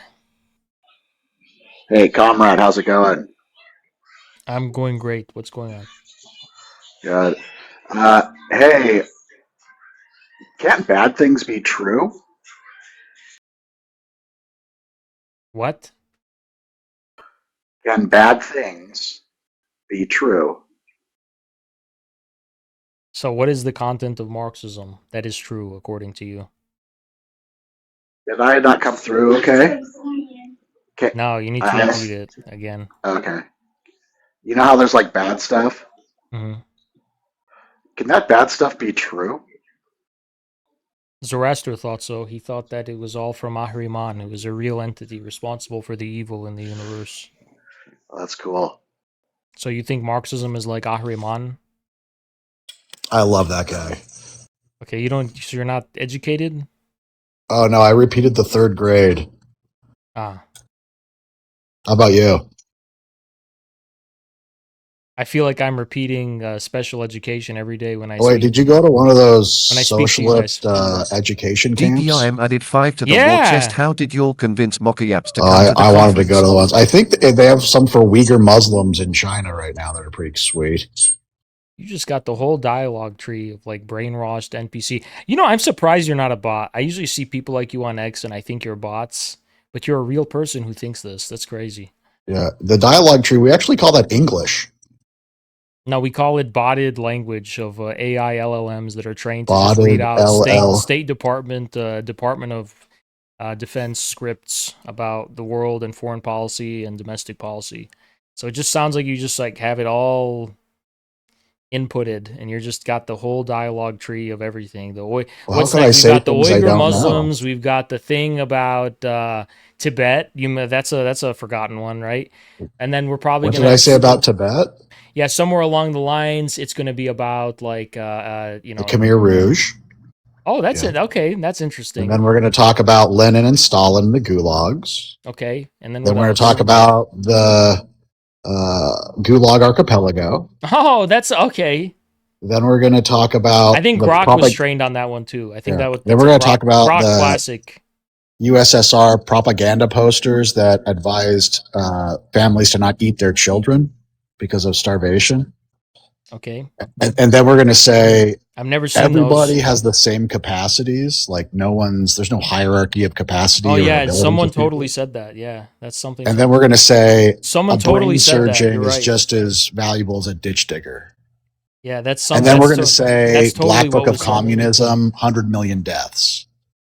Why- Then we're going to not say 100. where It's has 200. where has socialism or communism ever worked? Mhm. Then you're Everywhere. going to say Everywhere. it hasn't worked perfectly yet, but it will No, if we just everywhere. do it this It's one worked time perfectly everywhere. perfectly. It's already worked And then perfectly everywhere. yeah, and then I'm going to say, well, if you believe it, why don't you go there? Okay, And since then you're gonna not interested say, in any like because I don't. listen, I you're want not to change it here. Listen, you're fundamentally a brainwashed cattle who will not be open to discussion. So my question to you is what will you do about it? I'm a communist, I'm not going to stop. You're not going to debate or scrutinize any of these false things that you believe. You just come here to repeat them and spew them to me. What's I'm the a false communist. thing I said? Everything you said was false. Name one thing. When have communists said that everyone has the same abilities? There's no Communism. hierarchy. Yeah, show me Well, where it Karl has Marx to. said that. If the workers own the means of production, that's Yeah. an equal distribution. Why? That doesn't allow market capitalism. Why, even if there was an absence of market capitalism, how does that imply this Because radical there are flat rare skills. egalitarianism? What? Because there are rare skills. So how does capital arise in proportion to skill? You think Elon Musk is Because $1 rare trillion skills, more skilled than the average rare person? Is that what you skills think? need something called No. incentives. Let me ask you something. Do you think Elon Musk is $1 trillion times more skilled than an average person? Obviously. Then you are oh holy glaze, bro. You are literally cattle. Then why didn't you do Literal it? goyim. You actually think Elon Musk is 1 trillion times more skilled Yes. than another person? I on think we have Earth? math to prove that. Yeah, because he has more money, and money is just equal to skill. Why Based didn't on you get what? more money? So if someone comes from like a hereditary class of landlords who just arbitrarily own that Hereditary land, class of landlords. yeah, who arbitrarily own that land, and that gave them the starting capital to get their foot in the door, which is most of the U.S. ruling class. trace their Wrong. blood. 80% of millionaires aren't born millionaires. But they come from generational wealth in their No, families. Yes, they they are. don't. Yes, they do. 80%. You Look can up look the this study. up. Look up the study. 80% of millionaires Look up the study are not how born social millionaires. mobility is a myth, and that actually Well, that's a for theory. So centuries- if social mobility is a myth, it then up. how did we become the world's superpower? They've conducted studies that people that are descended from ruling class families hundreds of years ago still are more likely to be wealthy than the average person. So there's never been this leveling process that you're talking Never been. about. So then where did all these millionaires come from in America?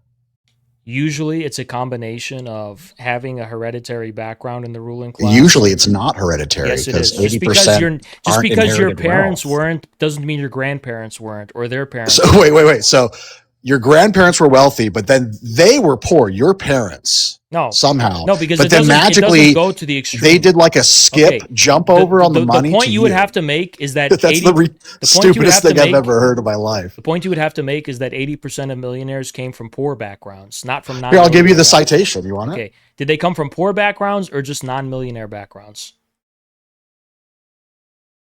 Because usually they have some kind of starting capital that gives them an advantage. Usually, because it's all chance anyway. So any of these small advantages make a big difference usually, actually.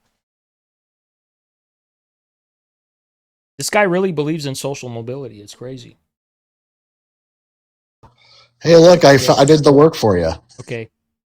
Study summary. 10,000 participants. 8 out of 10 invested in their 401k. The top 5. So did they come from poverty or not? Well, not millionaires. 79% did not receive any inheritance at all from their parents or other family members. Shit! I'm calling that's BS. not what you, calling that's BS. what you. Is that what you said, or is that the opposite of what you said? I'm calling BS. That they got 0. Oh, this is BS. Maybe they just randomly agree with me. That's odd. No, I'm calling BS that there was 0. Well, of course you're calling BS. Got nothing. Is of BS. course you're calling BS. I will literally put my dick on a guillotine held up by God, and if I prove it. You have to put. If I don't win, know if we can find. I don't think we use a guillotine. Maybe a nail clipper. Okay, you have to put something in. I just said what I would put in. What do you put in? Open your mouth. I'll put it in. You're literally a homosexual. That's crazy. Hey, I thought you guys supported homos. I never said anything about support or not, but I just didn't. Hey, we're just as equal. Well, I have a policy. I can't oppress you now because you're an oppressed group. Because we're woke now. So how can I oppress you? How can I use my privilege and oppress you? I can't. Immediately, this conversation goes haywire because, see, you want to have a bet like that where I put my dick in the dick guillotine, then you have to put some money down or something. You have to sacrifice something because I'm sacrificing a whole lot.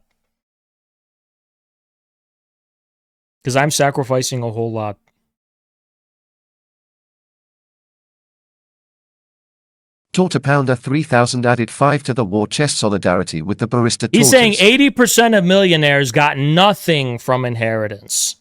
That's BS. I guarantee you that's wrong. I don't even need to look anything up. I know that's wrong.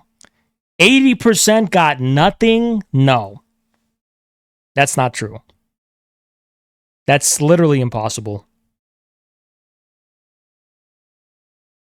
Like, getting nothing at all from inheritance is actually rare for a human being to experience their life and get, like, nothing at all, even if it's very little, nothing.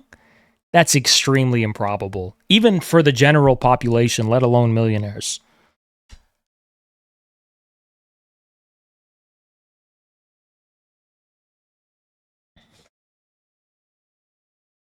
By the way, most of the advantages don't even come from directly getting millions from your parents.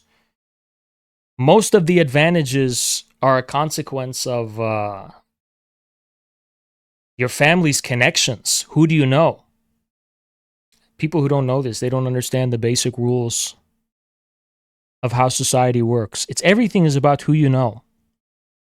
And yeah, trust funds are not inheritance. It's ridiculous. It's ridiculous what these people are saying.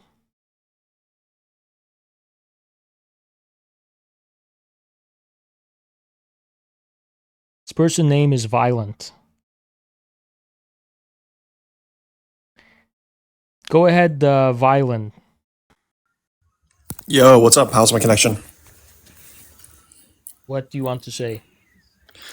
Dude, I got a lot to say, actually. I think this is, okay, to be honest, I think you're getting screwed over by the people that join your live and they just talk about bullshit. Sorry about that. Sucks. But, I mean, like, to just, like, quickly talk about the guy's last point, I think, like, one of the things that he talked about was there's no incentive for people with rare skills to, do work and improve their country. And I think that's That's just not true. It's just not yeah, true. exactly. I agree. I think it's a really weird way to think about it, that people don't help each other out of, some kind of So like what common are we desire or debating? commonwealth. What are we debating about? Nothing. I'm not trying to debate you because I just think Okay, you're an but interesting this is person a and I want to debate talk to you. space. It's a debate space. It's not a conversation. It's a debate space.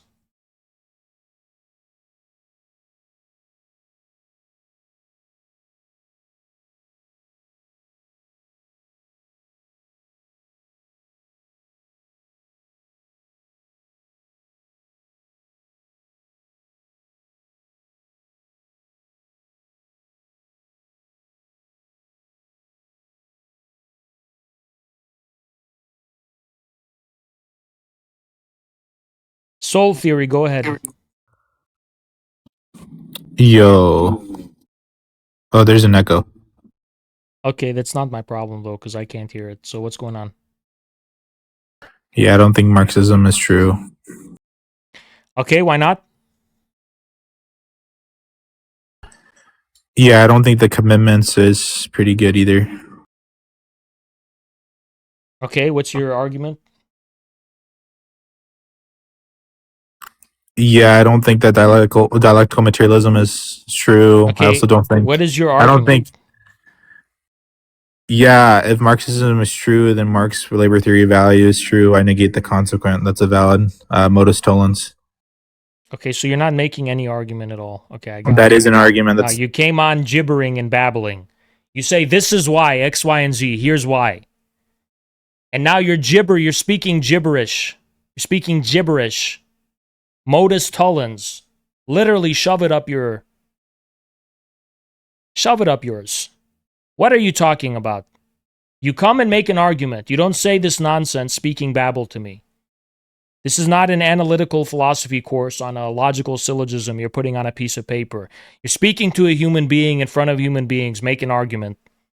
No, that's not an argument, actually. When you bracket everything and turn it into a modus tollens or whatever, that's not an argument. You make an argument. You say, why? So, I don't think Marxism is true because I don't think it's true. Okay, what's your why? Like, what's your argument? Nothing? Okay.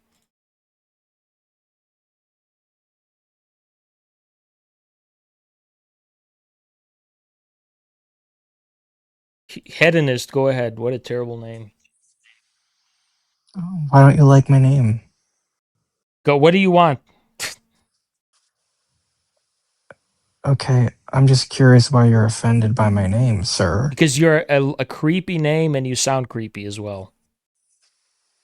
Why is hedonist creepy? Okay, what do you want? I think you're just a prude and you're a boomer. Okay, what That's do why you you're want? creeped What out are by you my here name. for? Yeah, why should I be a Marxist? Yeah, I'm not here to convince you of anything. You have to come here with the intent to debate something. Why do I deal with this? It's like I'm the one who has to deal with the back rooms, the bizarro world. We got all these characters, these weird people. Go ahead. Would you like to debate a fascizer, a privatizer, a Hey, no, true Aryanizer? philosophy. We're not doing this again. All right, Roberto, go ahead. Yo, when Jackson Hinkle went to Iran, it low key made me cry. Okay. What do you want to debate about? Um, should the means of production be owned by the state? Some of it should. Okay, but like a state run by the proletariat, Yeah. and what does that entail? The resurrection of the Mongol Empire. Oh. I just left. Okay.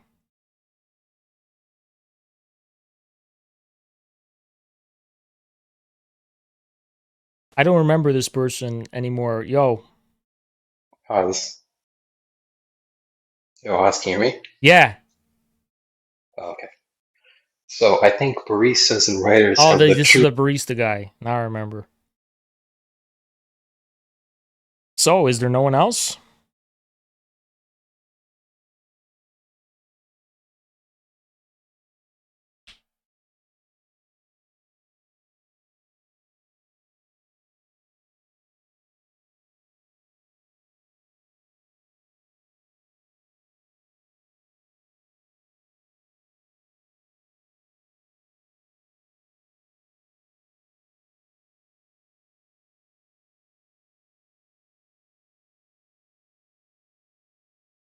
Roberto wants to return. Go ahead, Roberto.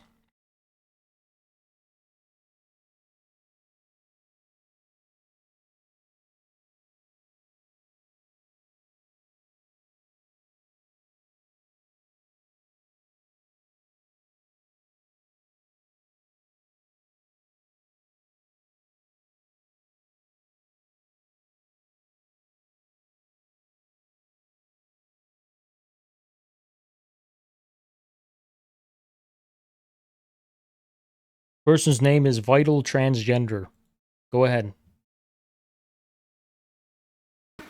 Has, bro. Are you for national Sharia law or international Sharia law? It's just incredible. Like, you don't even know what to expect anymore, you know? You don't even know what to expect.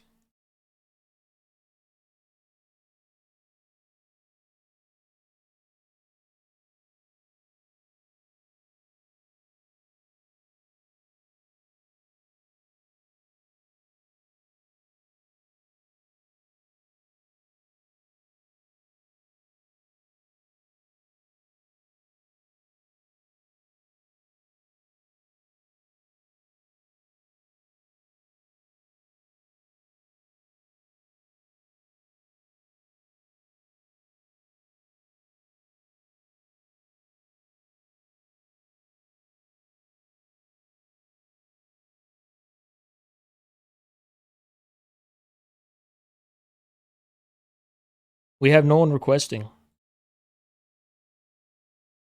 I'm getting fucking bored. And I am quite hungry, actually.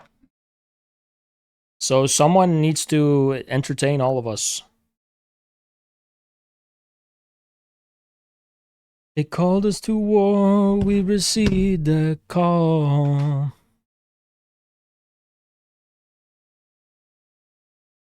Okay, Frederick, go ahead.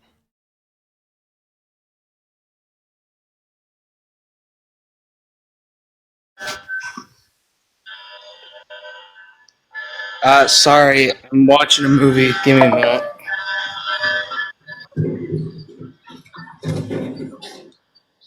Okay, is that better? Okay, what do you want? I have a question. Okay. What's your thoughts on libertarian Stalinism? What is that?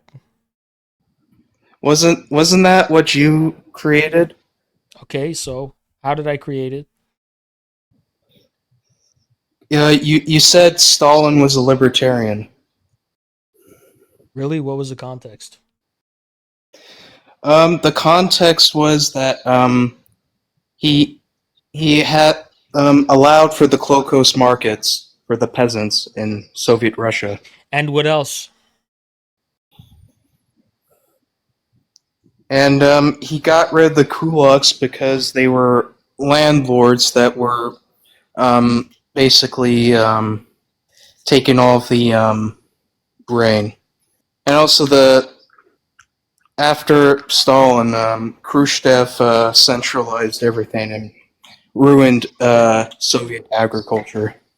No, the main argument was that Stalin used the centralization of power and into his authority as a way to basically elevate the participation of the majority of people into governance in ways that came at the expense of the bureaucracy, doing what he could to promote as much as he could more autonomy and basically getting the bureaucrats off of the people's back. And unfortunately, people don't appreciate this fact and don't understand the dynamics So we have to use some memes to get people's attention so that they actually take Oh yeah, seriously. also Ron Paul Maoism is included in this. Okay. So what? I think that comes from logo. Yeah. Okay. So what else? We also need to make one for North Korea because of the whole taxes thing. Yeah, you're boring me a lot. Tell by how I'm yawning.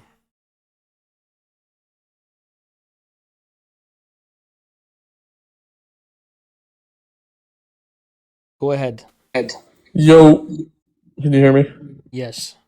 All right, sick. So, I'm a business owner. Am I like getting sent to the gulags? No, I just my yacht business is gonna uh take your business in a merger. Okay, but I no like serious question though. Like, Yeah, I own a yacht business. It's no, very big, and we're just no, gonna I was like, gobble up your business into the yacht that's not what business. I'm asking. But I'm asking like, I guess like, what's wrong with owning a business and Nothing like, morally. It's not immoral. If that's what you're asking. no, but you're a communist, no? Don't you believe like, um, you like, and you don't agree with the financial system and stuff like that? And you think I'm like the bourgeoisie, right?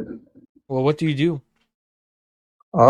I run like a construction company. Okay.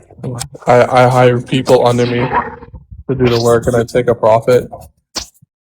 Okay. So, so that's like I can't do that if I want to be a communist.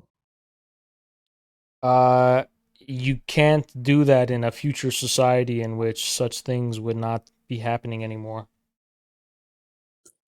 So you don't think like okay, then why like do you think what I'm doing is morally wrong? No.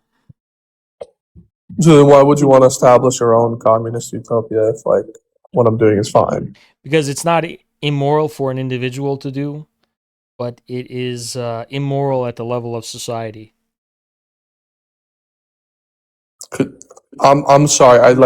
So I understood what you said, but I don't understand what you meant. Like, what do you mean immoral of society? I'm sorry. Well, for society to conform to a moral principle, which would be the general welfare of the majority of people, a society in which the principle of governance, including with respect to economics, is made to uplift the majority and benefit society and benefit the people, and accelerate the productive forces and raise the general standard of living, give more people access to education and the basic means of acculturation and so on, and free time, then the principle of private property cannot prevail. And moreover, the principle of private property is very much has developed in such a way that it is already socialized. It already depends on government regulation. It depends on a complicated web of recognition and contractual relationships presided Oh, you got a over by the galaxy. state. I mean, like, there's no such thing as real private property anymore when you think about it. I mean, there is institutionally as the governing principle of society through capital, but it's like you don't really own it. It's more like you are, Allow like you have yeah, permissions, yeah, pretty much. and they can take it away. Exactly. And then you're proposing, well, now it's the people that own it, and there's no. But No, I'm proposing that we begin immediately with a dual track system where yes, much of the means of production are going to be entrusted in a direct form of common ownership that is under the state. So this is mainly energy, this is mainly natural resources and raw materials. And then on the other hand, the ability for decentralized free association in the form of social entrepreneurship is allowed to take place, which will organize and allocate these resources in a way that, you know, um, is based on the principles of civil society, like organically and spontaneously. So, I believe in a centralized planned economy, but also a decentralized room for decentralized experimentation and so on and so on. So you can have like your average entrepreneur that like me or like an Asian family that owns like a gas station or whatever. Yeah, but it wouldn't. We're getting to a point. I mean, even Elon Musk says this, although he's kind of dumb, where it's not going to be capitalistic. Entrepreneurship means like a venture. You're just going to engage in this organized type of economic activity, and it wouldn't be based on profit. You know, it would be based more on an information society. Inputs and outputs would be measured more in a more directly social way, and It's like, oh, Jimmy put in a lot of work, so he gets a lot of recognition. He wouldn't just get a lot of money out of it. yeah, we'd get recognition. And then, even Marx talks about in the early stages of socialism, you'd have things like labor vouchers where you get directly what you put in. It was like time off. Something of the equivalent of the labor put in was what Marx talked about directly. But in any case, it's like, yeah, we're talking about a fundamental reorganization of society on new lines, ultimately. You think it'll happen? Yeah, I think it's inevitable either way. I mean, even though bourgeoisie are talking about it now. That's fair. Well, I'm gonna go to bed. All right, for Good night. sure. See ya. Okay.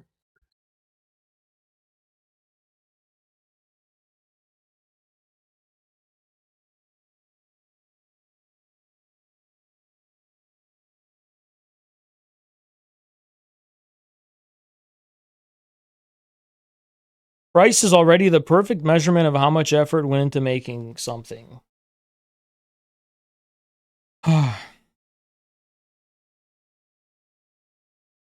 Yeah, you're right. So when the inflation of eggs happened between 2020 and 2026, that was because it's more effort that goes into making eggs, right? You're so right.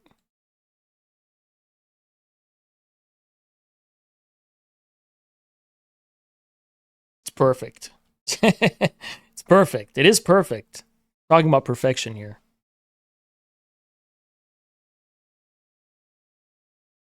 Difference between ACP and CPUSA. CPUSA is an appendage of the Democratic Party. That's the main difference.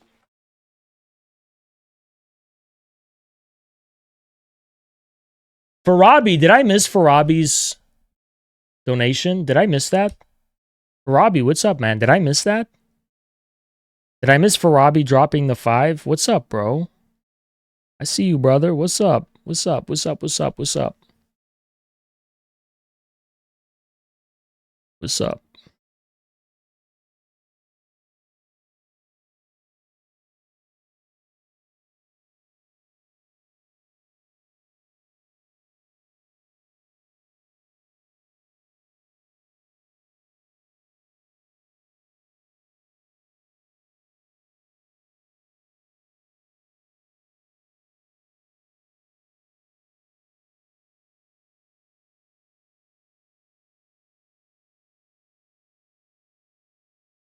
It's a single metric that collapses multiple dimensions into a single number. Okay. We know that. What's your point?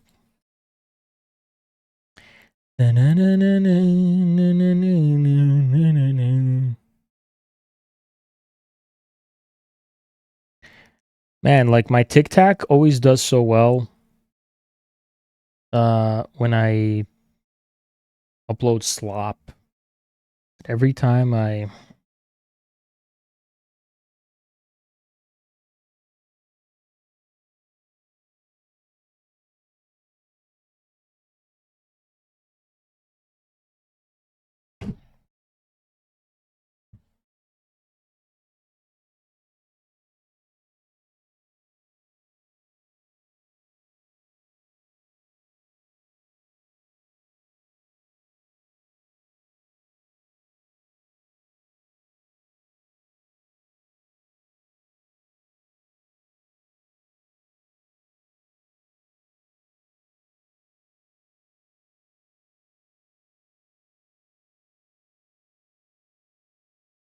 Where has communism worked? Everywhere. Worked everywhere.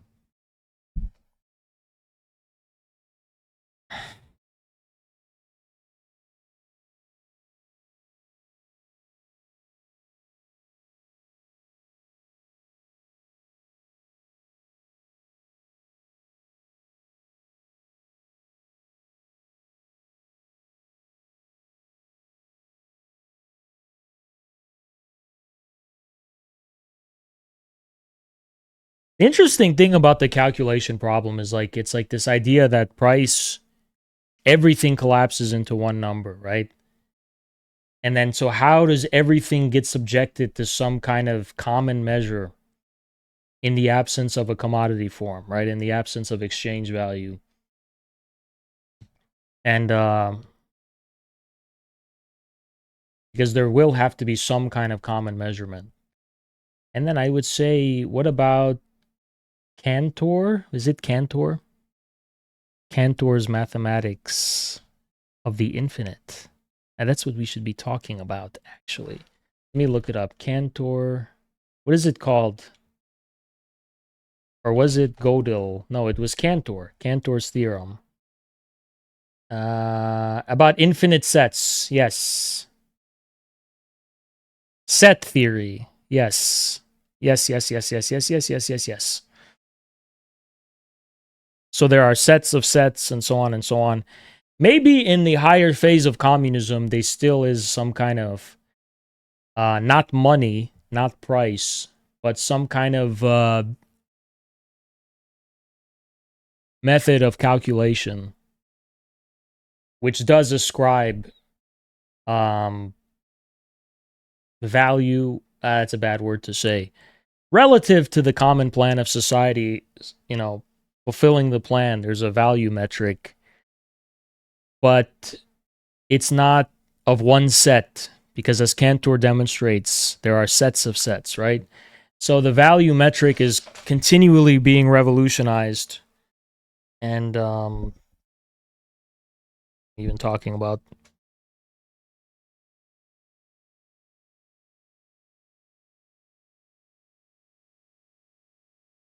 I don't even know what I'm talking about.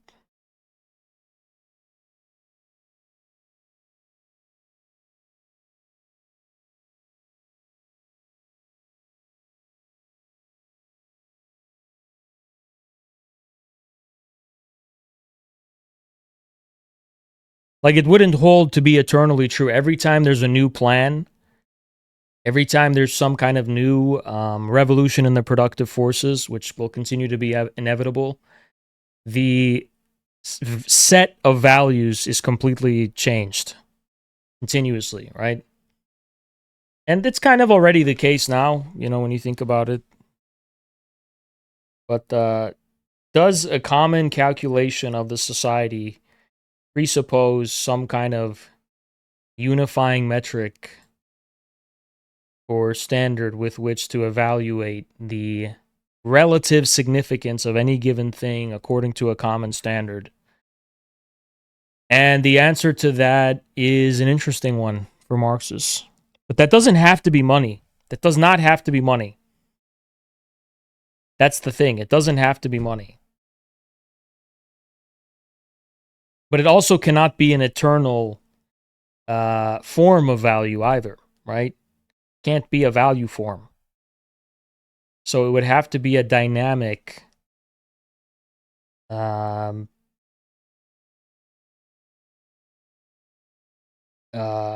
dynamic kind of relationship between the rational ends established by production and the way in which everything can be judged and qualified with respect to that, fulfilling that, The ACP doing Taylorism? No, it's not. All right, I think I'm going to wrap up the Tic Tac. I think we're done with the Tic Tac.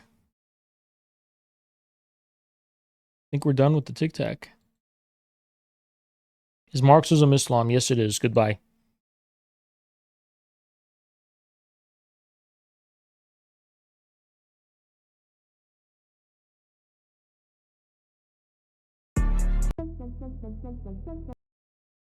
Relationships.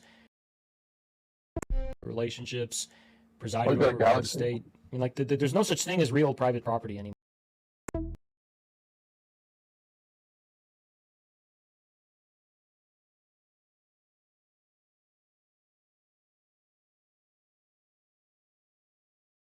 Call us the one they receive its call.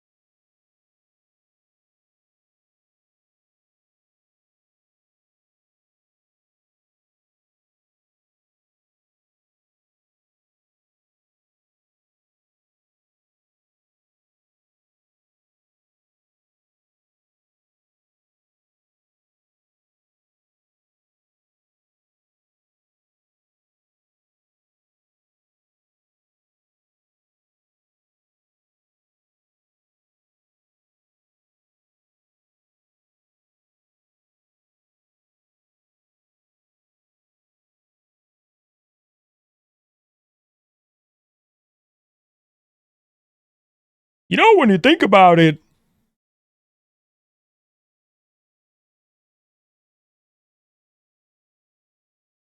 my TikTok is fucking dead, bro.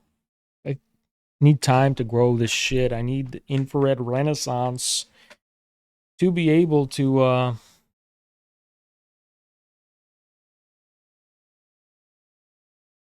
post shit with volume.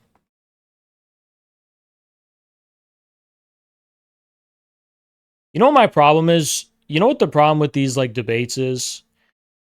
People ask me shit that I'm not interested in right now at this moment, and I just don't have a passion of talking about things that I'm not locked in thinking about right now, you know? And I never really get interesting questions. That's the thing. The problem is I never get interesting questions. Kane's Bandcore, interesting. Oh, the Bandcore, the idea for a currency like that, yeah.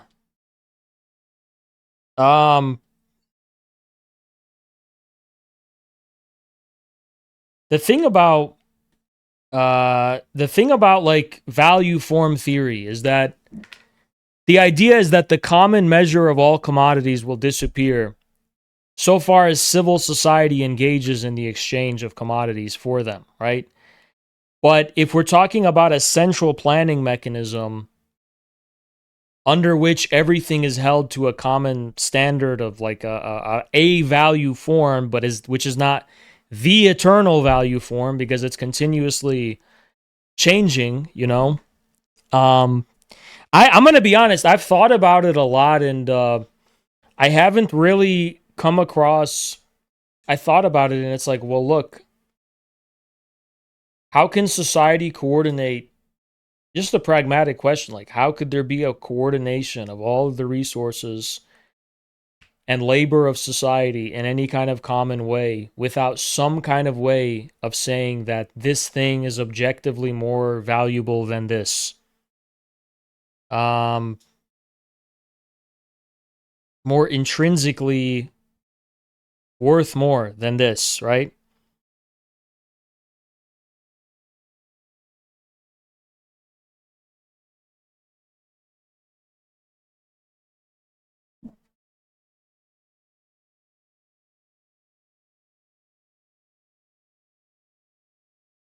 But it's the principle from each according to their ability to each according to their need.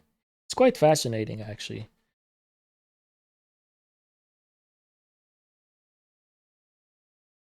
But for a basic accounting efficiently, like if I know, for example, that every 5 years, there's going to be an unavailability of emerald. So now it's going to be available, right?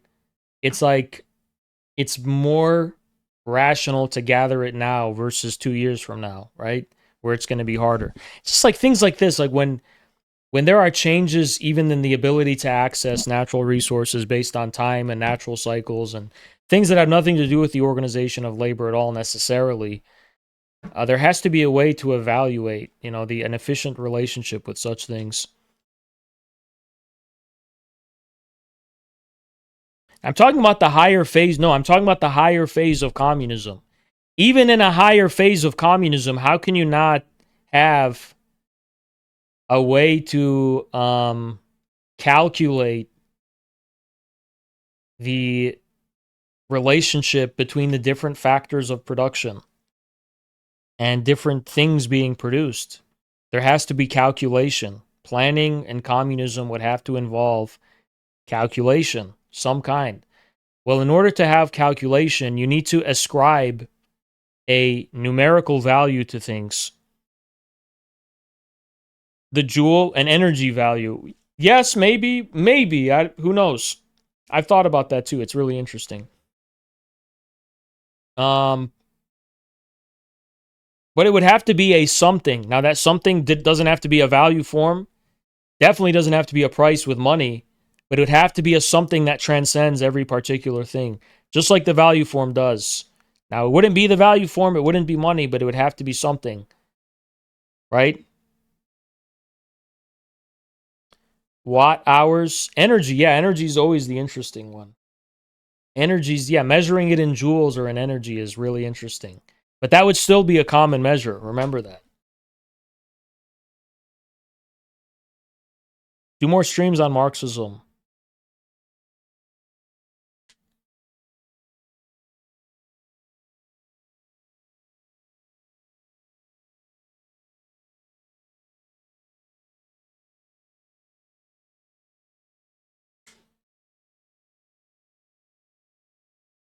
You want to know the most terrifying thing? Now we're going to have some really interesting thoughts, now that all the retards left. The most terrifying thing for a secular subject to comprehend is that there is a purpose for why we're here. And it's like, what do I mean by that?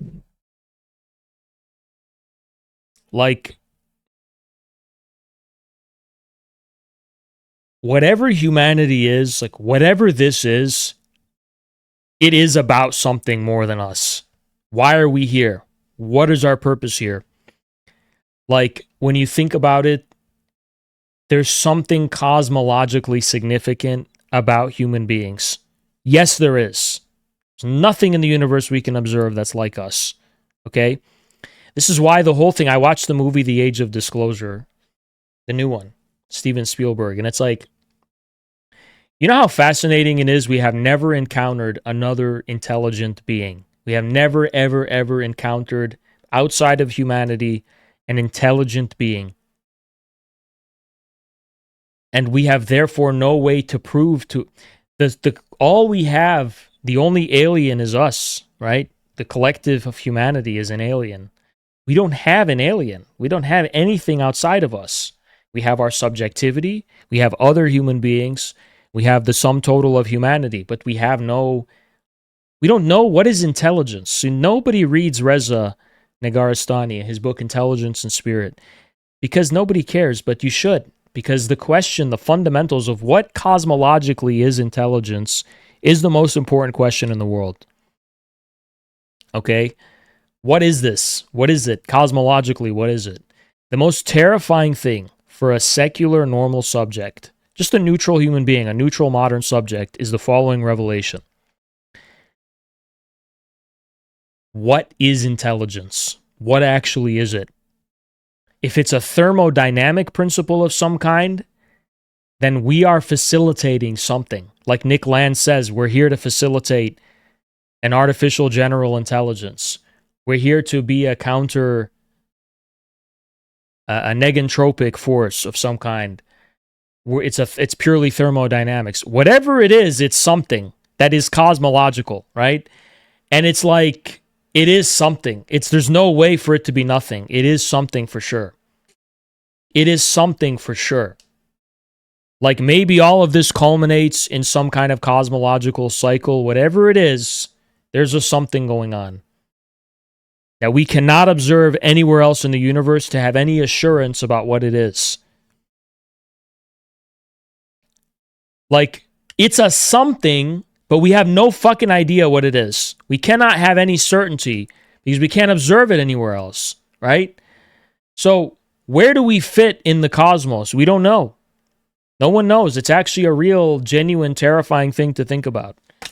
But to actually embrace that understanding and have a nowness, it causes a kind of anxiety, I think, because it's like, well, there's this weight of, yes, there's something, we just don't know. There is something, though. Like, there's something. There's some reason. There's something. We're not just here for nothing. Like, or we don't just attest to nothing. Something we don't understand and is very extraordinary to us. And it's just inescapable. Whatever it is inescapable. That's the other thing. Whatever it is inescapable.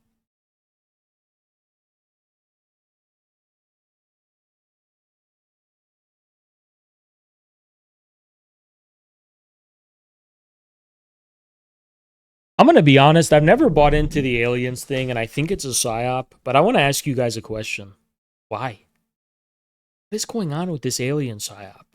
Why is the government so invested in it? Steven Spielberg has this Disclosure movie, then the Disclosure, Age of Disclosure documentary that came out, then the White House is clearly hyping it up and alluding to it. Why? I mean, no, well, there's a deeply psychological reason for why it's being promoted. It's very psychological, but like, why? Why is that happening?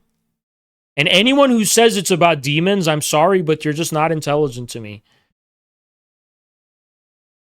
Distraction. I know. Everyone, that's the obvious one. Is this a distraction?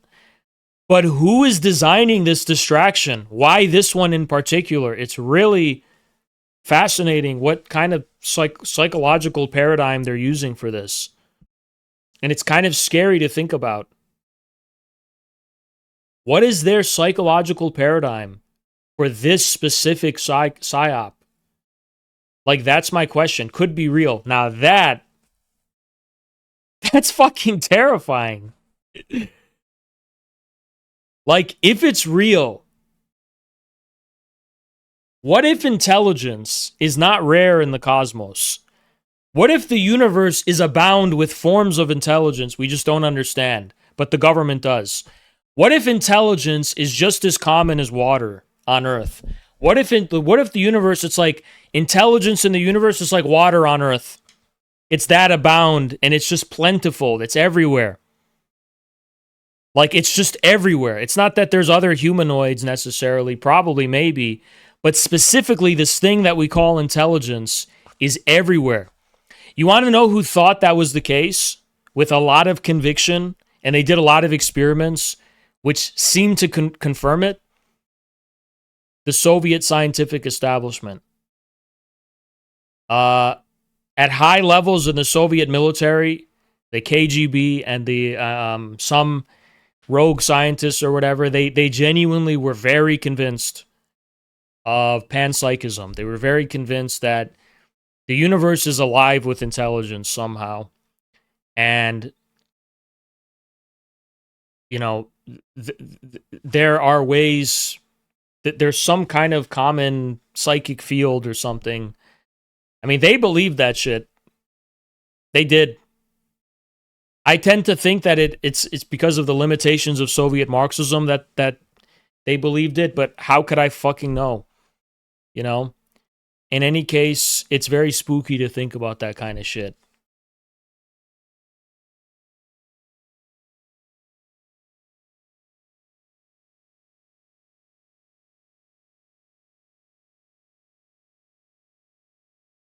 If there are aliens, okay, you want to know my esoteric take on aliens? Shut up about demons, bro. I'm sorry to yell at you, but like, holy fuck, you're making me cringe so hard.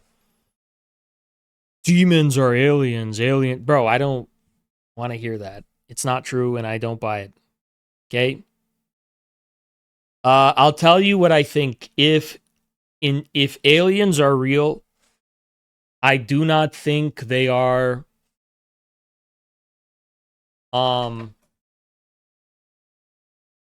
I don't think that the way they would influence us is by literally fucking flying here on a fucking Boeing 797.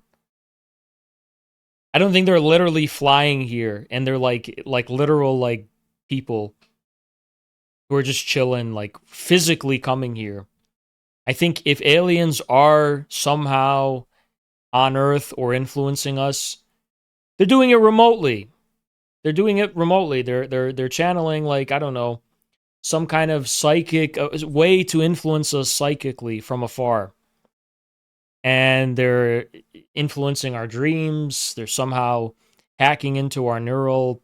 This is so schizo, but it's like, if it's true that there's aliens somehow out there and they're fucking with us, they're not fucking doing it by getting in a fucking spaceship and flying here. That's retarded. Why would they do that?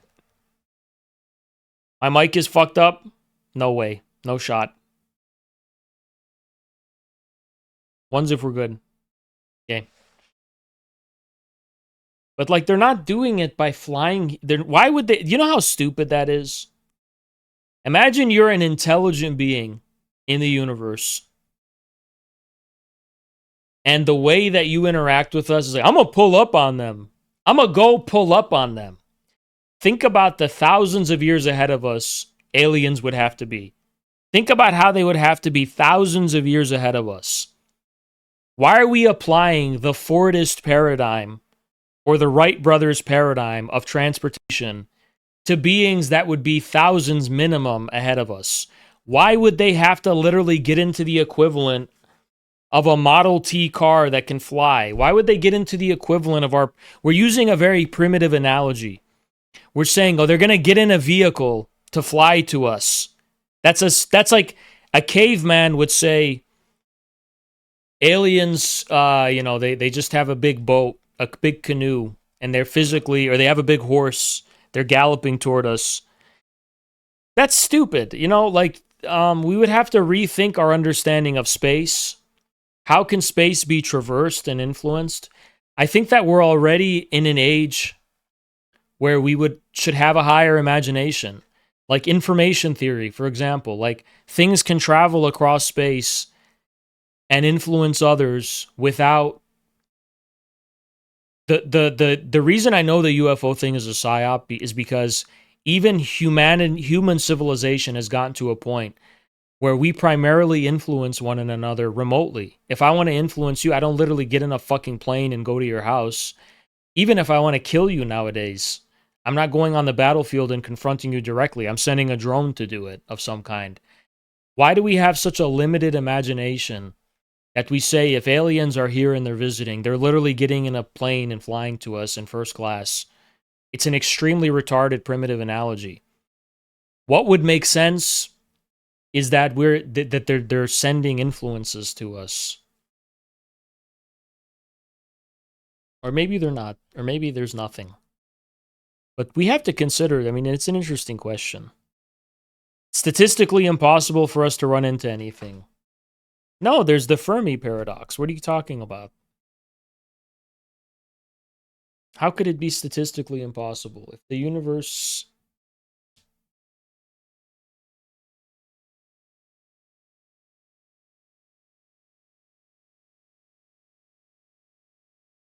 Annihilation type of aliens? No, I don't think so. I think aliens would not be... I think if you're truly an intelligent life form, I'm saying some scary ass shit right now.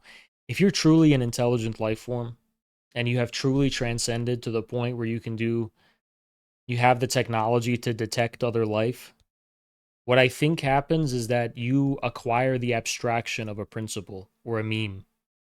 What if aliens are literally memes? What if Tung Tung Tung Sahur, not a physical being, but the idea of Tung Tung Tung Sahur is actually an alien, like an intelligent being that is like colonizing our brains from afar? That's some schizophrenic ass shit. But it wouldn't be in a UFO, like in a chariot coming to us.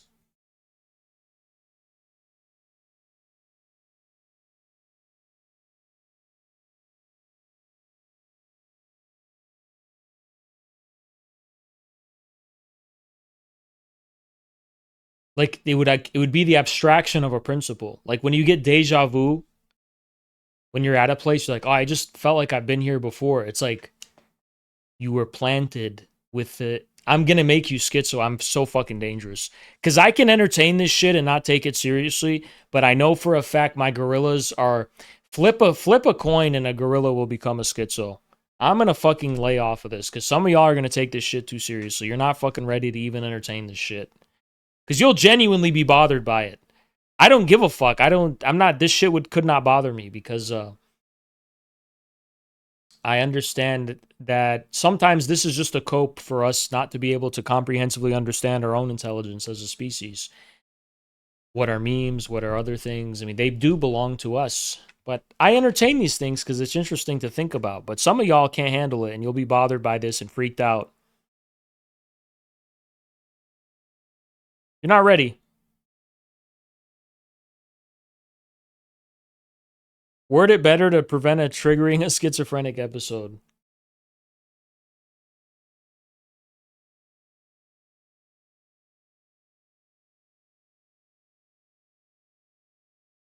Let me tell you another thing. I have another idea. See, Posadas was a Trotskyite, right? What if the true development of intelligence corresponds to more of a logic like socialism in one country? Where aliens, if they could ever get to a point of being able to actually detect us, consciously choose not to intervene in the same way we have socialism in one country. They're like, well, we need to let them get there and not intervene at all because it's none of our business and we don't care. I've always thought that. You know, if you want to know my unironic take, like the official infrared take on aliens, my official take is that if they're so advanced that they surely have gone down the golden Stalinist path and they fundamentally do not care about us. They're locked in and focused on their own cultivation. They don't. Let me tell you what intelligence is. Intelligence means you will try your best to expend as little energy that you can focusing on others. Provided that your obligations are met, that we can all be taken care of and so on in a shared community that you're in. You never want to define yourself based on how you intervene toward others. If you can ignore other planets and just you don't want to. You're not seeking out. You're not trying to go and expand. You're trying to cultivate. You don't want to expand. The principle cosmologically that makes sense is that you don't want more space. More space is a sign of dumbness. Just like Marx talked about the Confederacy. The Confederacy needed more land because it could not cultivate industry, so it needed to accumulate by just expanding raw land, right? True intelligence means with as little space as you can get, you can exploit more. So you can do more with less. Do you understand? So truly intelligent beings are probably tiny. They're probably smaller than an electron, if I'm being honest. Like, they've probably learned to shrink down. What if there's been plenty of civilizations just on this planet alone, but they've shrunk down to a size that we would never be able to see because the true principle, the true cosmological principle of intelligence is shrinking, doing more with less. And then here's the beautiful part. Ready? Are you ready for this? I'm going to bomb you with dialectics. Once if you're ready to be bombed with dialectics. So, while you're doing more with less, you're doing much more with less,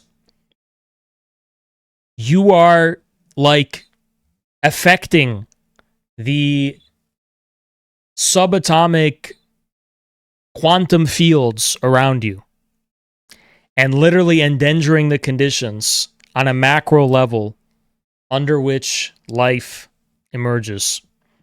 Like, although you're locked in and focusing on doing more with less, the space around you starts to become defined by that.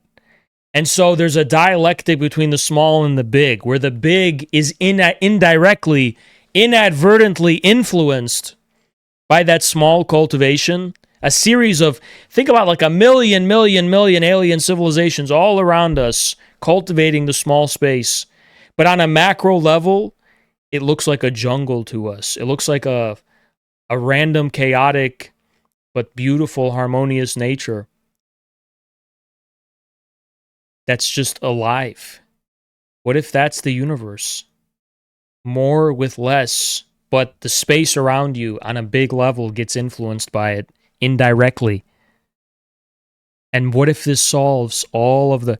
This is too high level. Like, this is too high level because if we were to develop this, it would be so interesting. It'd be like, because this is how we would turn human labor, what we call intelligence, Hegelian intelligence. We would turn that into a cosmological principle that explains the very fabric of the cosmos. Like, it explains why things... It would explain all of the quandaries of modern physics and gravity and all this kind of stuff. It would all based on dialectics. You know, Ilyenkov tried to do this, but Ilyenkov was only focusing on thermodynamics. He never thought about particle physics or quantum mechanics, right?